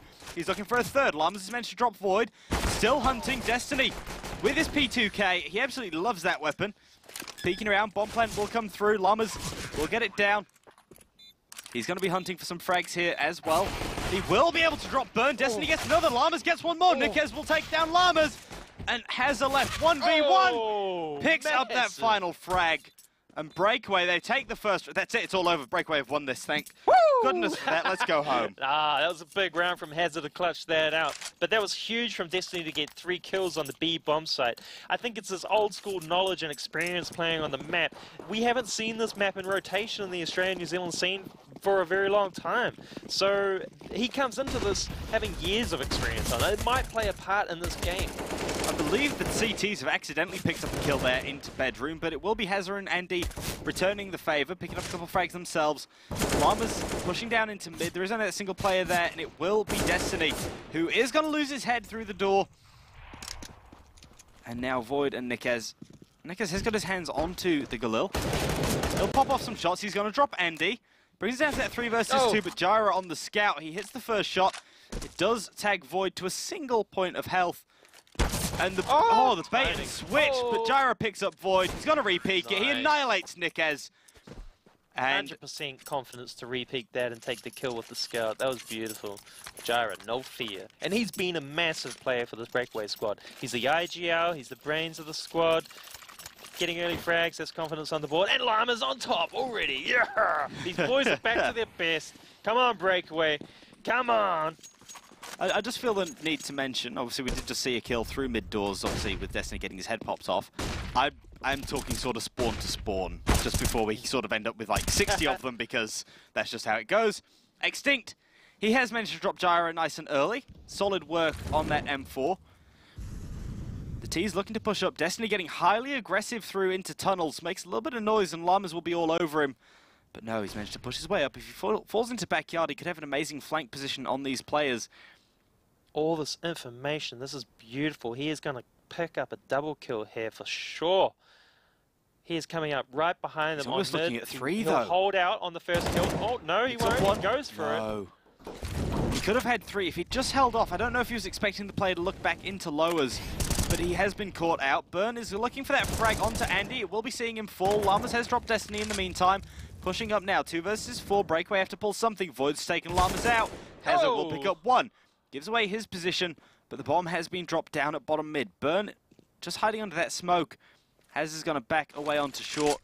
Puts that flash up. Void just stays down. Expectations probably quite low for Hazard here. Here's up, gets caught with the nade out. Void picks up the final kill of the round. Ground Zero get themselves pretty immediately onto the board. And there goes our cheeseburgers for the regular season. No cheeseburgers. Oh, man. I mean, that's pretty far-fetched. I mean, we did come close. We did have a couple games this season where we thought we might have got it. Some big leads. I think, what, 9-0. Tainted Mines. Oh, 16-1 win. Yeah, it's tight. But, I mean, we're seeing a match here between Ground Zero and Breakaway. 2-1 lead for Breakaway. The economy not too good. That looks like a bit of a fast play up short. Mid push from Burn is able to capitalize and get a kill. It's coming up behind them. A nice play on long from the Kez with the 3K, just popping heads with it. No armor. Beautiful stuff. Yes, absolutely beautiful. Llamas has managed to drop Burn, but it doesn't matter. Void finishes off the cleanup, and they do keep a couple AKs alive into this next round. 2-2 is the score. AK's AWP coming out nice and early. Llamas is going to drop it over to Andy, I believe. Yep, we'll be getting an AK in return. And Burn, this is it. So he said 3, right? Come on, Andy, you got to take that pop shot. Yeah. Sometimes you just got to feel it. You know, you got to feel it. Yeah. I can see through the wall. I can see. We don't need to see through the wall. You just need to see into the smoke. See through the smoke. But yeah, now we see Burn boosting, setting up his teammate. That's obviously to counter a B split, which uses mid. But we've got solid long control here and information from Extinct at long A. That point on car that Nikez got that 3K on is such a useful position. It's a key position. But now it's being held by Burn with the AWP, and it's Andy is that sort of first point of contact up mid at the moment. So if he pushes short, it could be an AWP versus AWP battle. The only problem is how much Andy gives away before he actually spots Burn at car. This is interesting. Noisia has made so much noise at this point. Is he going to suspect that a CT player is pushed this aggressively? Extinct has actually fallen out of the door. Destiny's getting information here on B side. He's going to relay that information to his team, and they're going to be able to take out this for long. No, Noisia gets the first frag, and that's his first kill in the game.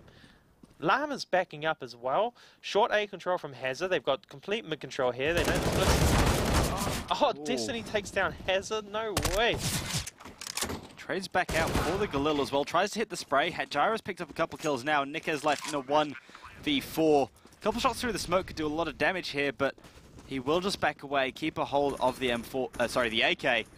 And, well, he's got nothing to lose here. He may as well just try and save it. There's no point even going near the bomb at this point. Oh, lovely tap onto Llamas. Yeah, Nikiz could be on fire this game. The little we've seen of him has been epic. He's been making sharp shots, and we saw that from Texter last week. Gets another one. He's not afraid. I mean, this is just... He's supposed to be gun saving right now.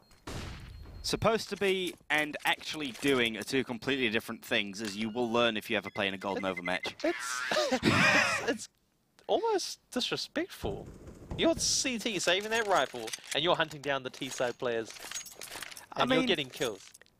I mean, it's not disrespectful, but I think it's saying something about his confidence going into this game. Well, technically, you'd say usually you're looking for exit frags. Yeah. But the difference is that on exit frags, you're usually holding an angle and they're running into you. Yeah. Instead, they're sort of just holding angles and you're running into them. Yeah.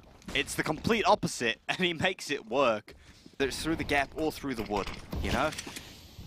Immediately, though, they go again for that counter B hit, just by boosting Nikiz onto that box. Yeah, that's a nice one-way smoke that he can use to his advantage as well. Extinct here, playing aggressive on the long A. So talking of one-way smoke, you did actually mention them in one of your pro tips a couple of weeks back.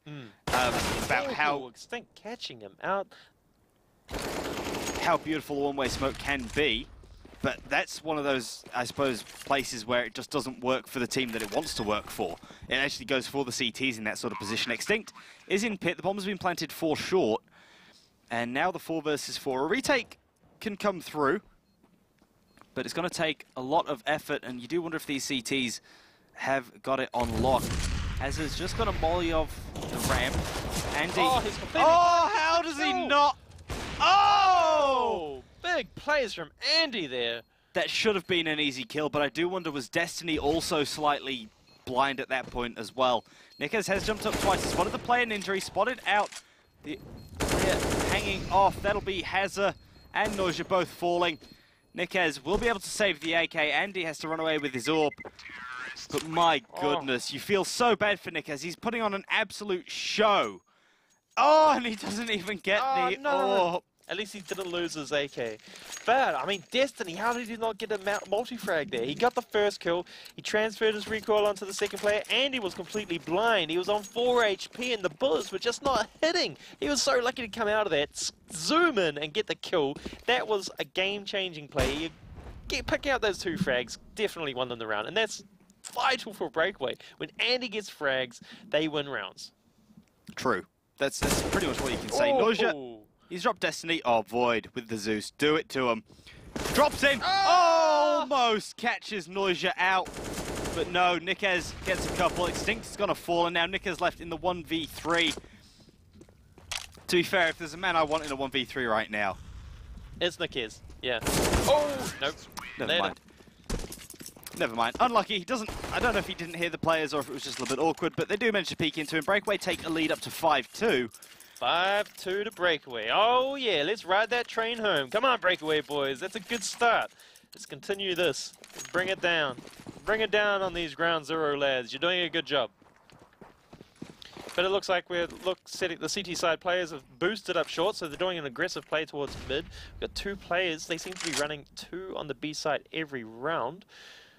But complete long A control, but the T side players have not played it. A dry run onto the B side. They're going to get the information of where the CT players they get the... Oh, Void picked up the kill. Beautiful shutdown from Destiny and Void on B side. This is what you want to see. The bomb's still sitting in the tunnel, and it's looking to push out. It is going to fall back slightly, but it's not going to be enough, as Andy's going to fall at the hands of Burn. And now they don't really have a site to go to. Llamas has managed to drop Destiny. Push will come out onto this B site, but there is still a player holding over underneath the window. Void's going to peek out. He's going to drop Llamas and has left 1v4. Nikez comes through, does the cleanup work, but that was a lovely flick from Burn. Destiny gets that kill at Car, and Nikez cleaning up. Void, though, holding from underneath window was just beautiful. No, it is. When your default defense can hold them at bay, it's confidence for the rest of your teammates. They know that they don't have to rotate too quickly. They can hold their positions a little bit longer, which means that they don't have to, they don't get caught out by the lurk or the aggressive mid push or any of that. But a nice play from Burn with the aggressive warp on short. Gets away as well. That's beautiful work from him, but no, he gets traded out the repeat. Too much confidence. It is odd to see the confidence levels, especially when the scoreline is this tight. It's already at sort of a 3-5. Maybe you know that Breakaway don't have an amazing fight. You think you can get a couple more, but you always have to remember you've got the orb. It is a one-hit wonder. Oh, that flick, nice. Destiny will clean up with a nice little 3K. But as I say, you can have that confidence, but you have to remember your timing. You have to remember you've got one shot at a time. If you don't hit that first shot, it could just be all over for you. Yeah. Well, Nikez doing work, 12 kills. Destiny right behind on 10. Ooh, 4-5. Breakaway still lead. They've got another bye, but this is going to hurt their economy if they lose this round. A fast, long push. That's nice to see. How will Extinct be able to defend this? Pushes through the smoke, catches them off guard. But Hazard, he sits perfectly behind the Molotov. Nikez cleans him up.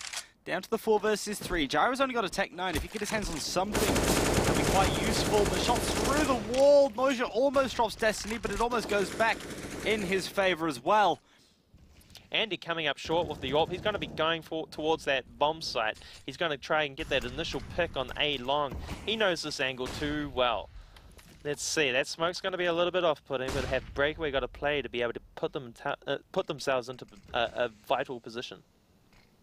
Don't know if they'll be expecting Destiny on this side of the door of all places. And as I say that, they don't. Burn will drop Andy. Gyro with the Tech 9 hits up 1 kill. Dropping through though, he's looking for a second. Burn picks him up, nice bit of work. Ground Zero, even the score back out to 5-all. And all of a sudden, my biggest concern right now, it's not really a concern, I'd actually be quite happy. If Ground Zero win this, Tom's predictions go from 100% and they drop to about 97. I don't know, man. We got to go back there. We got to go back through that record. I don't know. I don't know. I don't know if he did.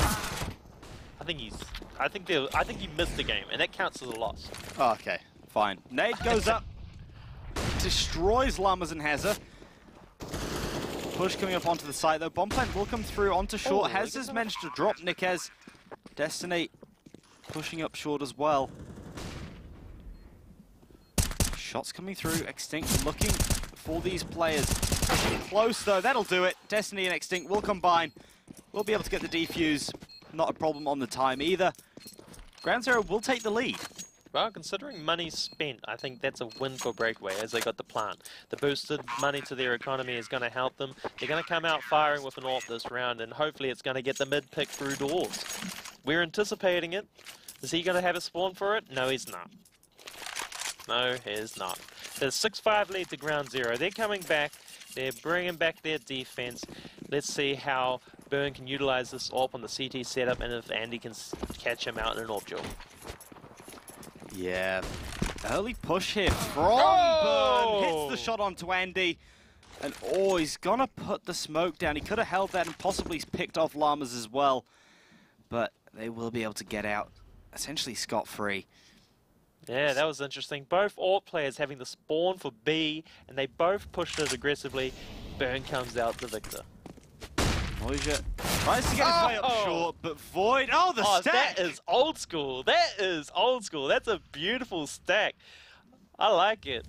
You used to see in 1.6 players on the T side walk up catwalk crouched along that wall, and that was the only way that you could spot them coming along that wall. It's how you snuck up the stairs. Destiny, I'm sure he would have called that one.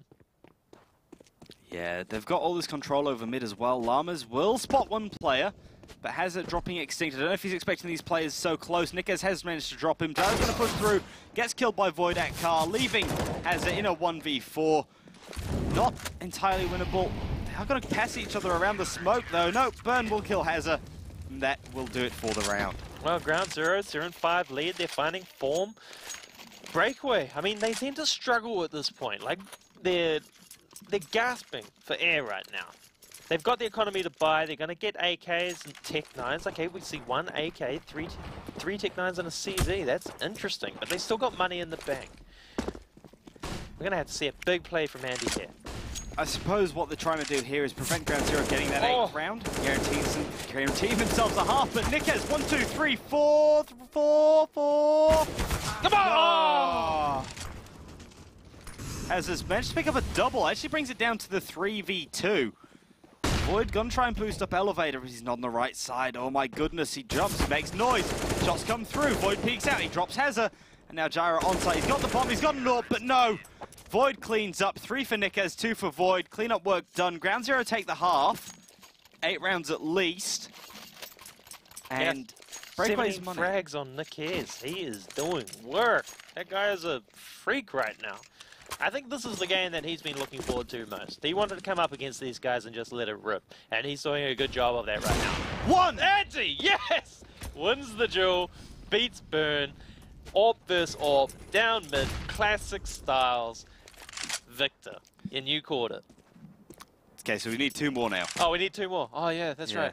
Well, no, my essential thinking, though, is you see that flash come over. Yeah. Or well, you don't even need to see the flash. If you get full flashed, you're just going to shoot anyway because you know what that player's doing. He doesn't know where you are behind the door until he peeks. So you can just pop that shot off and assume that you might just pop it. Nickez going to peek in.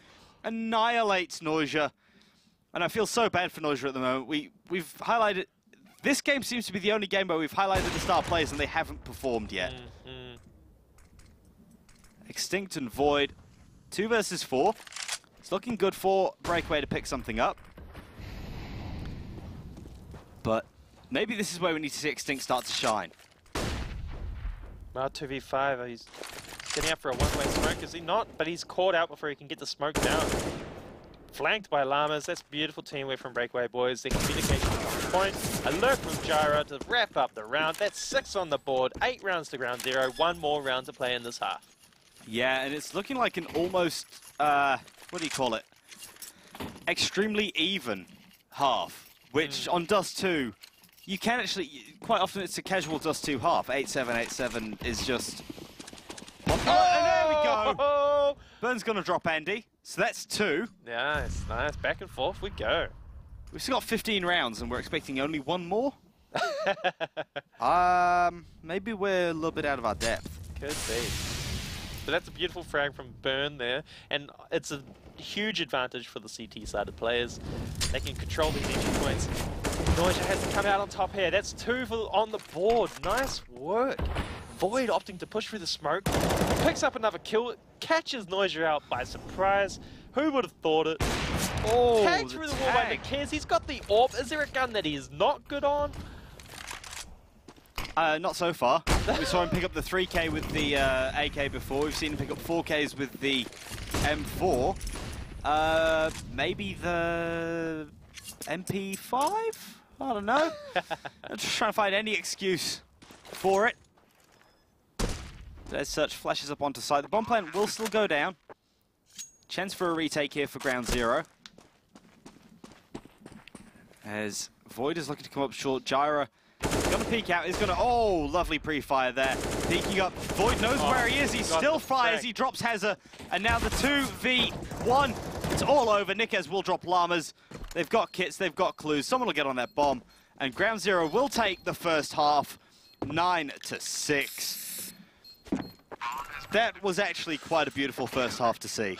9-6 to Ground Zero. I mean, we tipped Breakaway, right? Yeah. But I'm just happy that maybe Tom's going to lose one. Yeah. I'm very happy about that, actually. That's crucial. If Tom doesn't lose one prediction in the regular season, then, you know, it's a failure of the system. I get so amped with the storyline. I want to see Breakaway win this game. They have played so well throughout this season. They have actually done a fantastic job. They've shown up. They've had close games against some of the best teams in Oceania. They need to be able to win these games. They need to get the confidence back. A win against Ground Zero is going to do that moving forward, and especially towards next season, the rebuild to get back here. I mean, as we saw in previous competitions, you know, Breakaway have had Gyra, solid wins as well, but Gyra has managed to drop Burn early, trying to peek around. Andy's going to be hiding behind that box, but no, Void pushes up hard, picks up that frag, trades out for the USP, expecting that player at the back site. That's a wide open B site. Shots going down, Void, he drops Hazard as well. That is beautiful. Gyra's looking, spots out Destiny up close, will pick up one. And just FYI, the bullet casings are candy corn. How is not his name, but that is just amazing how he got that kill. Last bullet in the clip. Llamas. Extinct. Void. Too much to ask. Breakaways are in trouble. Ground zeros. They've got the economy on the board. They've got the round on the board. That's 10-6 lead. Whew. Ground zero, they look the dominant team at the moment. And I think this X factor of these individuals on the Ground Zero squad and how well they played last week going forward into this matchup, maybe we didn't give them enough credit.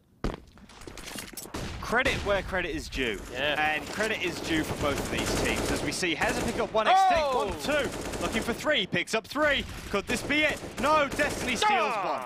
Why do you have to do that to us, Destiny? You meanie. Aye. 4 kills from Extinct, though. That was beautiful. And we see this from these guys. They are huge individual players. They've got massive aim, so much skill, recoil control. That AK was doing work at long. He did a great job of wrapping up those CT players. But here we go. We've got into a full CT buy this round. It's up to Breakaway to come out with a win. They have to do it on this round to get the economy back into their favor, get the rounds on the board and close this gap. 11-6 to Ground Zero, and they're executing quickly. Yeah, they've actually managed to get the way out mid very fast. Pretty decent. Shot through the smoke. Noise just not going to do... He's actually not going to take any damage. He does quite a bit. Llamas picks up one, but he's going to get dropped. The push out onto the B site. They have to spot that second player, but he is still playing around doors. Gyra has not been spotted. That smoke hasn't covered off that push either. But Destiny peeks up Hazard. What a lovely flick. Drops him. Gyra's taken out Void. 3 versus 2. Extinct comes on through. Drops Gyra. He's moved on to the T side, and we're already seeing some highlight plays from him. And he's going to push towards doors, but he's not going to peek just yet. Extinct stays back at Burn. Takes a little bit of damage. The bomb hasn't been planted. He's looking to peek out. No players coming through from the tunnels. He taps bomb once more.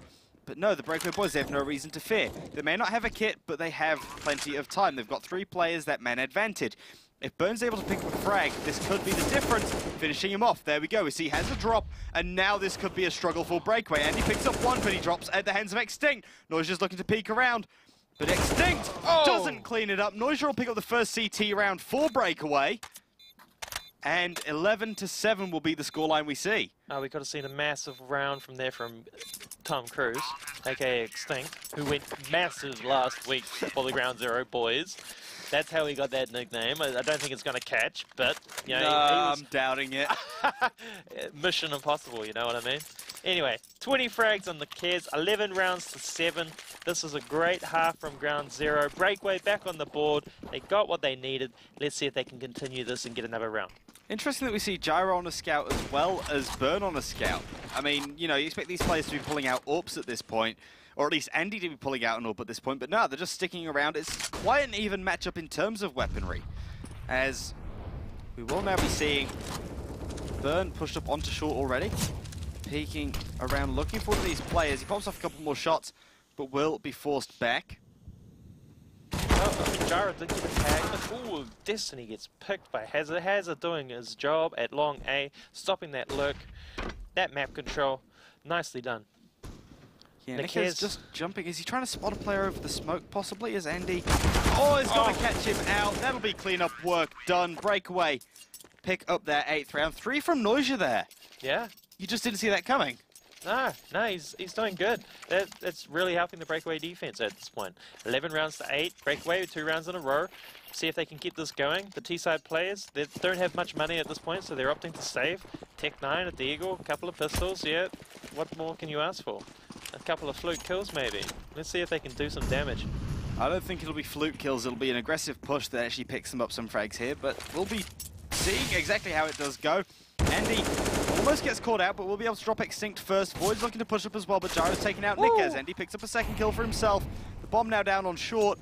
Andy's trying to get aggressive, but his teammate has volleyed it off. Burn left now 1v5. Gyro peeks up with the MP9, cleans him up, and Breakaway pick up that 9th round. Now only a 2-round difference. And actually, what this new Dust 2, is this CT-sided or T-sided? I think it's quite neutral. So the 8-7 halves are... It really depends on how you defend the map. Because, like, there's so many points that you can contest. I mean, you can contest mid-doors and give away kills with the AWP duels. You can contest long A for early control. You see sometimes CT-sided teams running 3 at long early, trying to counter the rush to get people into position on ramp, and then falling off to leave one ramp player. But Andy here doing work! Nicely done, picking up those 2 kills. His teammate that was right behind him did manage to die, but that's not going to matter. He did his job beautifully. Llamas from window room, picking up a kill on that mid push. That's nice. 3v2 on the CT side team. Llamas picks up another one. Destiny falls at the hands of Noisia. Yeah, I mean, Andy did get 2 kills, but we did see 2 other players falling sort of in the back, as you say. So you don't see that really happening, but Andy... It's a solid double. It sort of gets your round off to a good start. You see that cleanup work from Llamas, picks up a nice 2 as well. And Breakaway pick themselves up a 10th round. What was the prediction from Tom? 16-12? I don't even know. I was not paying attention. Either way, I think we all went for Breakaway, didn't we? We did. They're going to run through that and get absolutely burnt to a crisp. Oh, Kobe! That was beautiful. As both Void and Destiny drop. Andy taking a lot of damage here as Extinct popping off shots onto this B site. Llamas will drop him. And already Breakaway looking to pick up an 11th round. Oh, through the door. Oh, we both said the same thing at the same time. It's as if we saw the same thing happen. Chemistry, mate. Chemistry. Chemistry indeed. Shots through the smoke. Ooh, Gyro takes a little bit more damage. If Nikes picks up another kill, I will be absolutely bamboozled. That's not now a you word I know use that often. nade at long, right? They got the double, right? You know if there was if it was a 3 kill, you know we'd be calling that a carry. You know that, right? I'd be calling it a carry anyway. That's not what anyone else would. You can call it what you want. Anything more beautiful than an AK headshot? Like, it's just so clean and crisp. You know, first bullet, first burst, over distance. Like, you have all these nice lines that you can pre-fire on Dust 2. It's just so beautiful. I love it. Oh, like, that would have been beautiful. But it wasn't a one. But it will not, still not actually the cleanup work that we need. Because will peek back up, he will fall at the hands of Hazza. Breakaway, bring it back to an 11 all. And as such, well, at this point, it's very much in Breakaway's favour with the momentum that they're gaining. Oh, this is a huge run. Their confidence is on point, their defense is on point. They aren't letting Ground Zero get any early map control. And it looks like we're going to be sending 4 players towards A site. They're strengthening up long A. They're going to have the players to win this trade. Gyra gets tagged early, tries to put a bit of damage off himself. The bomb is going to make its way out long towards Blue Bin. The rest of the CT players actually falling off, and this is crucial as it is Destiny looking to push through the middle already, but Gyra has picked him up. It's not often you'll see players boosted on top of Blue Bin, so if a CT did re-peek towards that long area, it could be an easy frag. The only problem is that these CTs are holding back. They know that they've got a double up setup that is working. They've got a player that can hold the cross as well as a player able to hold from the site. And Burn with the AWP, trying to push and look down mid, is going to be the man not really finding anything. Yeah, this is quite interesting. I'm not too sure of Ground Zero. Oh, Hazza with the perfect peek. Burn clearly making too much noise and giving away far too much information.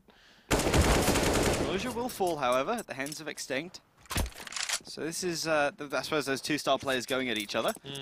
This long A control is not being utilized at all. It was great effort from Ground Zero to be able to get that, but that Destiny kill on mid, lower B, I mean, you're expecting him to be able to come out of frag with that lurking position. But this play from Ground Zero does not look promising.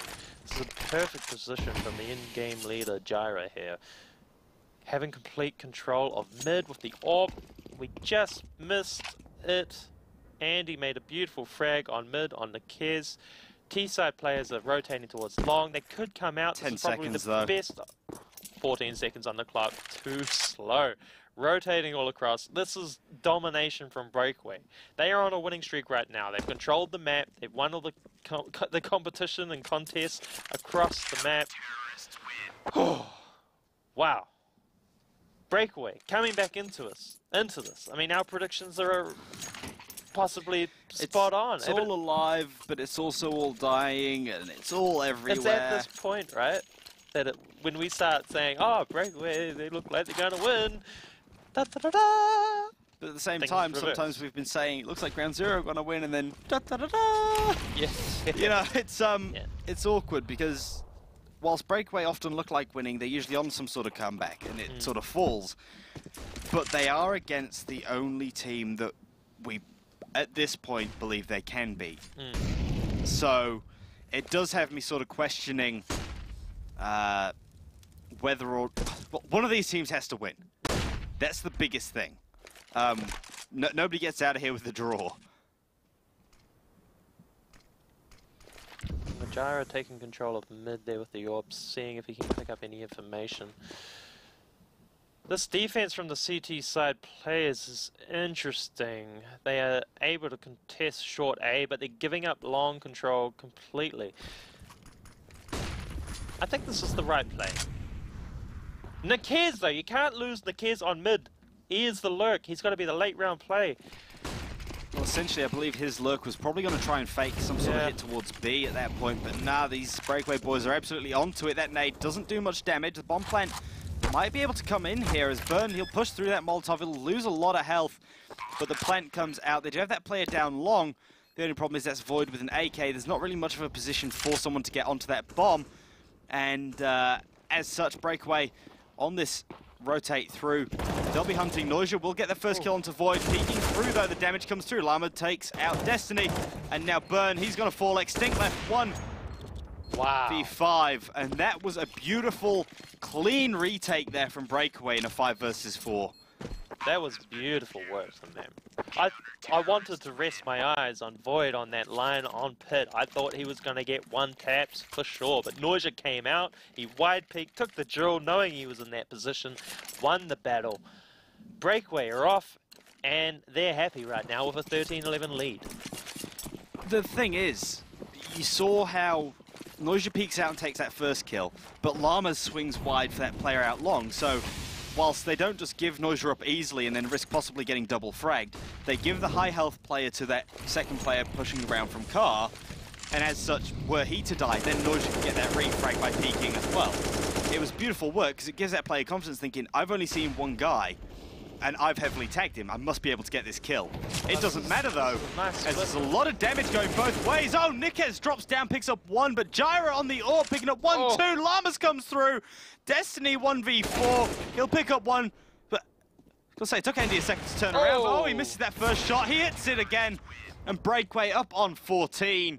Ground Zero heading to the pit. 14-11 to Breakaway. It looks like they're going to close out this match sometime soon. They are really going on with this win on CT's side. Dust too. Are they making a name for themselves? Could this be a map that teams look out for when they play Breakaway? Who knows? But whatever they're doing a good job of it. Defending these bomb sites, their retakes, everything is clean and precise. Burn missing that 1D, which he's known for. No one's going to repeat that though. They see that name tag, they see that deagle, they know not to take on that duel. Destiny's actually distracting these players on the B side just long enough, but there's not really much movement in mid to complement it. You see Llamas pick up that frag, and as such, now the push will be heading up onto short. But I think they might have actually drawn a couple of these CTs out. The bomb, however, is still sitting in uppers, and Burn packs away through top mid. And Void has to still get out of here with the bomb. Those players have pushed up close. Noisia may have heard that drop into lowers. If there's any players holding... Oh, sees the cross. But that's also the bomb spotted. These players are going to go hard. They're going to try and stop this getting up short at all. Gyro's meant to drop Extinct. Nice work. Hazza, he's out long already. He picks up Burn. Void will drop at the hands of Noisia. And Nikez, he's got the scout. He's got no armor. He's got no chance, you'd have to say. He falls to Hazza. Breakaway pick up their 15th round, and we just might be seeing Breakaway pick up their 1 win of the season. Breakaway Esports turning it up, 15-11. Beautiful, what we want to see from these boys. Hazard and Lamas leading the way with over 20 frags each. This is beautiful, and this is the round that they want to wrap it up. They don't want to give Ground Zero any leeway to come back into this game. This is for the match. This is for their win in this season. They could be the Golden State and come back next season as the big dogs. We don't know. But let's hope they can leave on a positive note. Yeah, looking for that positive note. It's going to be a very fast, short push, but Andy and Noisia, these two players, are going to be looking to hold on to this. Noisa's going to smoke off that Molotov, and it has already forced them back off short, that tiny amount. Noisia doesn't have much more utility to work with, so he's just going to drop down. Andy's managed to drop Destiny, and this is looking favourable for Breakaway. With that man advantage, Noisia is going to boost Lamas up early, and this is it. That smoke comes over. He's got that advantageous position. He doesn't have to make the noise to get there. Extinct, however, has dropped Andy. That is the AWP down, but Gyra, he's still got one. He's still alive. He's still kicking. As it does look like, yet again, a play through mid, possibly. Well, 57 seconds on the clock and running low. The T-side players are looking for information. Not too sure where they're going to get it from at this point. But moving up short A, they're going to try and open up with Burns AWP. He's backing off. He's telling his teammates that's not an option for them. It feels like they're going to be trapped. So they're going to attempt to push out of mid. Lamas picks up one, looking for a second. Hazor will pick up the second kill. Shots through the smoke. Noisa's hit so much. Extinct gets tagged heavy. Void will pick up one kill. Noisia over the top, picks up one. Extinct will go down. And that will do it. Breakaway Esports will pick up their 1 win of the season. And we do see Ground Zero, as Dallas said, finish at Ground Zero. That's a wrap. That's the round robin all wrapped up. Breakaway get the win. That was a beautiful game from those boys. We called it. I'm excited. I'm excited for what they're going to bring next season. I'm excited for the semi-finals and grand final next week. We've got some wicked teams to show up. It's going to be some big games and best-of-3 format. That's what we came here for. Woohoo! Absolutely. That is what we came here for. We are absolutely pumped. That was a beautiful game. 16-11. I don't think we could have asked for much more out of that one. It's been a very long night. I'm very tired. How are you? I just woke up. I'm actually excited about Breakaway getting that win. Yeah. I'm really excited. Anyway, that's going to do it for the regular season from myself and Wayfarer. Follow us on Twitter @Nutters, @Wayfarer, @Let's Play Live HQ. We will be seeing you next Wednesday for the LAN finals. But to take you out for tonight, we're going to throw you back over to Dallas. Thank you very much for that, lads. And yes, indeed, Breakaway winning, unbelievable, well, believable actually, their first match of the season, and Ground Zero sadly will be finishing at the bottom of the table. Tom, I think congratulations are in order. I think they are 100% for the season. Easy. Boom. Clap. What do you So reckon? he does it. No, I was confident. I was confident in the Breakaway boys there. They've shown enough in this season for me to show that they deserve to win at the end there, you know. I think they probably deserve to take down Chiefs in round 1 there and round 2 as well. They played really well. So, yeah, I think they deserve that win tonight. Yeah, and I mean, like, what do you think the turning point there was for Ground Zero? Because they really started picking momentum up there. They really started building some steam. I mean, Nickez was just firing up immensely there, and then they just kind of fell off the face of Dust 2. I think, as stated before, like their teamwork sort of lacked on that. They were getting rounds on the CT side there and sort of just locking it down with their aim and their skill. On that T side, I think their teamwork and their cohesion was a bit off, whereas Breakaway's teamwork was good. They were reading what they were doing, they were countering them well and just picking them off early, really. Yeah, and I mean, like, who really stood out for you on Breakaway? Because, I mean, as a team, they were just an absolute unit. I think they all played quite well. Noisia had some good rounds. Andy was hitting some nice shots with the AWP. Obviously, Gyra, he's just a stable player for them. But Hazard would probably definitely be the MVP, I would say. He was hitting some nasty shots that game. He was really on point with the AK. Yeah, I mean, from start to finish, to be honest, on that pistol round, you know, we were both watching it thinking, no way, you know, this is all going to be Ground Zero, and then Hazard just booming them with the Glock there. Yeah, I don't know. He won that round. I guess coming in a 2v1 like that at the first round of the game gives you confidence. It knows you know you're on point. You know you're ready to go for the rest of the game. Yeah, and I mean, the other thing is the future is going to be extremely bright for Breakaway, you know, young team as well. And Ground Zero, I mean, I hope we get to see them back. I hope we get to see them fire up and get to redeem themselves, because all those boys, extremely talented. But, you know, congratulations to both of them. Let's have a look at the results from tonight. Let's see how the final night of Round Robin played out if you're only just getting here. Grayhound Gaming came up against Legacy, took them down 16-7. Tainted Minds dealt with Chiefs in very dominant fashion, taking them out 16-5. And Breakaway up against Ground Zero, managing to win this one 16-11. And now, I think it's time to have a look at the most important thing. Let's have a look at the tournament ladder. Let's see how these teams have stacked up there. I mean, we already know Tainted Minds are up in the top spot there, but it's going to be Grayhound Gaming picking up second, Chiefs coming in at third, Legacy at fourth, Breakaway at fifth, and Ground Zero at sixth. And I mean, is this what you would have predicted at the start of the season, Tom? Yeah, that's pretty much how I would have predicted it. The third and fourth was always going to be a toss-up, I think, between Legacy and Chiefs, but throughout the season, I think Chiefs have shown that they're the better team at this current point in time. Yeah, I mean, I probably wouldn't have... Actually, no, I probably would have gone with this the same way as well. This is, you know, Tainted Minds showing that they are the force to be reckoned with now, and Grayhound losing Gratisfaction, obviously a bit of a blow to them. But I feel like, you know, they're going to be able to come back, and next week is going to be... Oh, it's going to be good. It's going to be good. We've got three really good teams here that are going to be coming over to Auckland to play in our LPL studio, so that should be really awesome, to be honest. It's not going to be online. They're actually going to be up close and personal with each other next week and that. So look at that Tainted Minds logo now. That is looking crisp. So yeah, next week here on Wednesday, things will be a little bit different.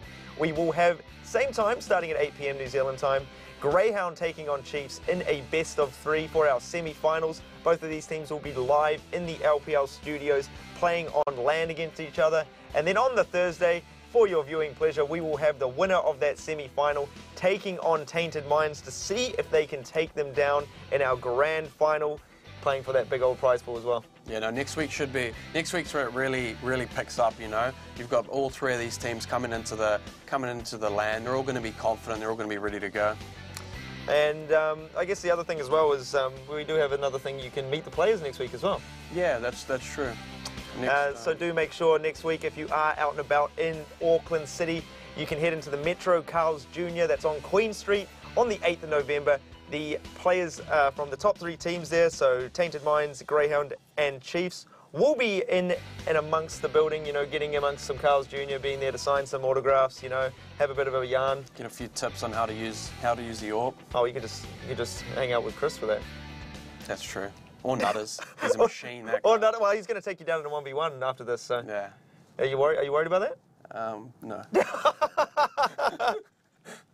Oh, well, so that'll be that from us. That is the end of the group stages. We'll see you here next week on Wednesday for the semi-finals and Thursday for the grand final. But from all of us here at LPL, I've been Dallas CSGYCITY. And I'm Thomas Blackout Richmond. And we'll see you here next week for all the action, same place, same time, Wednesday and Thursday.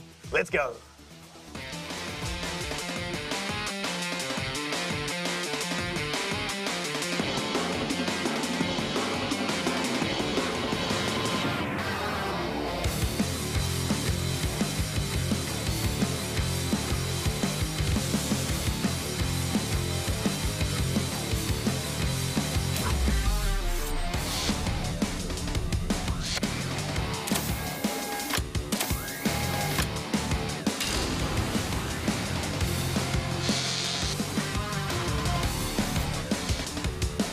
The ANZ CSGO Invitational is presented by Carl's Jr., home of great American burgers.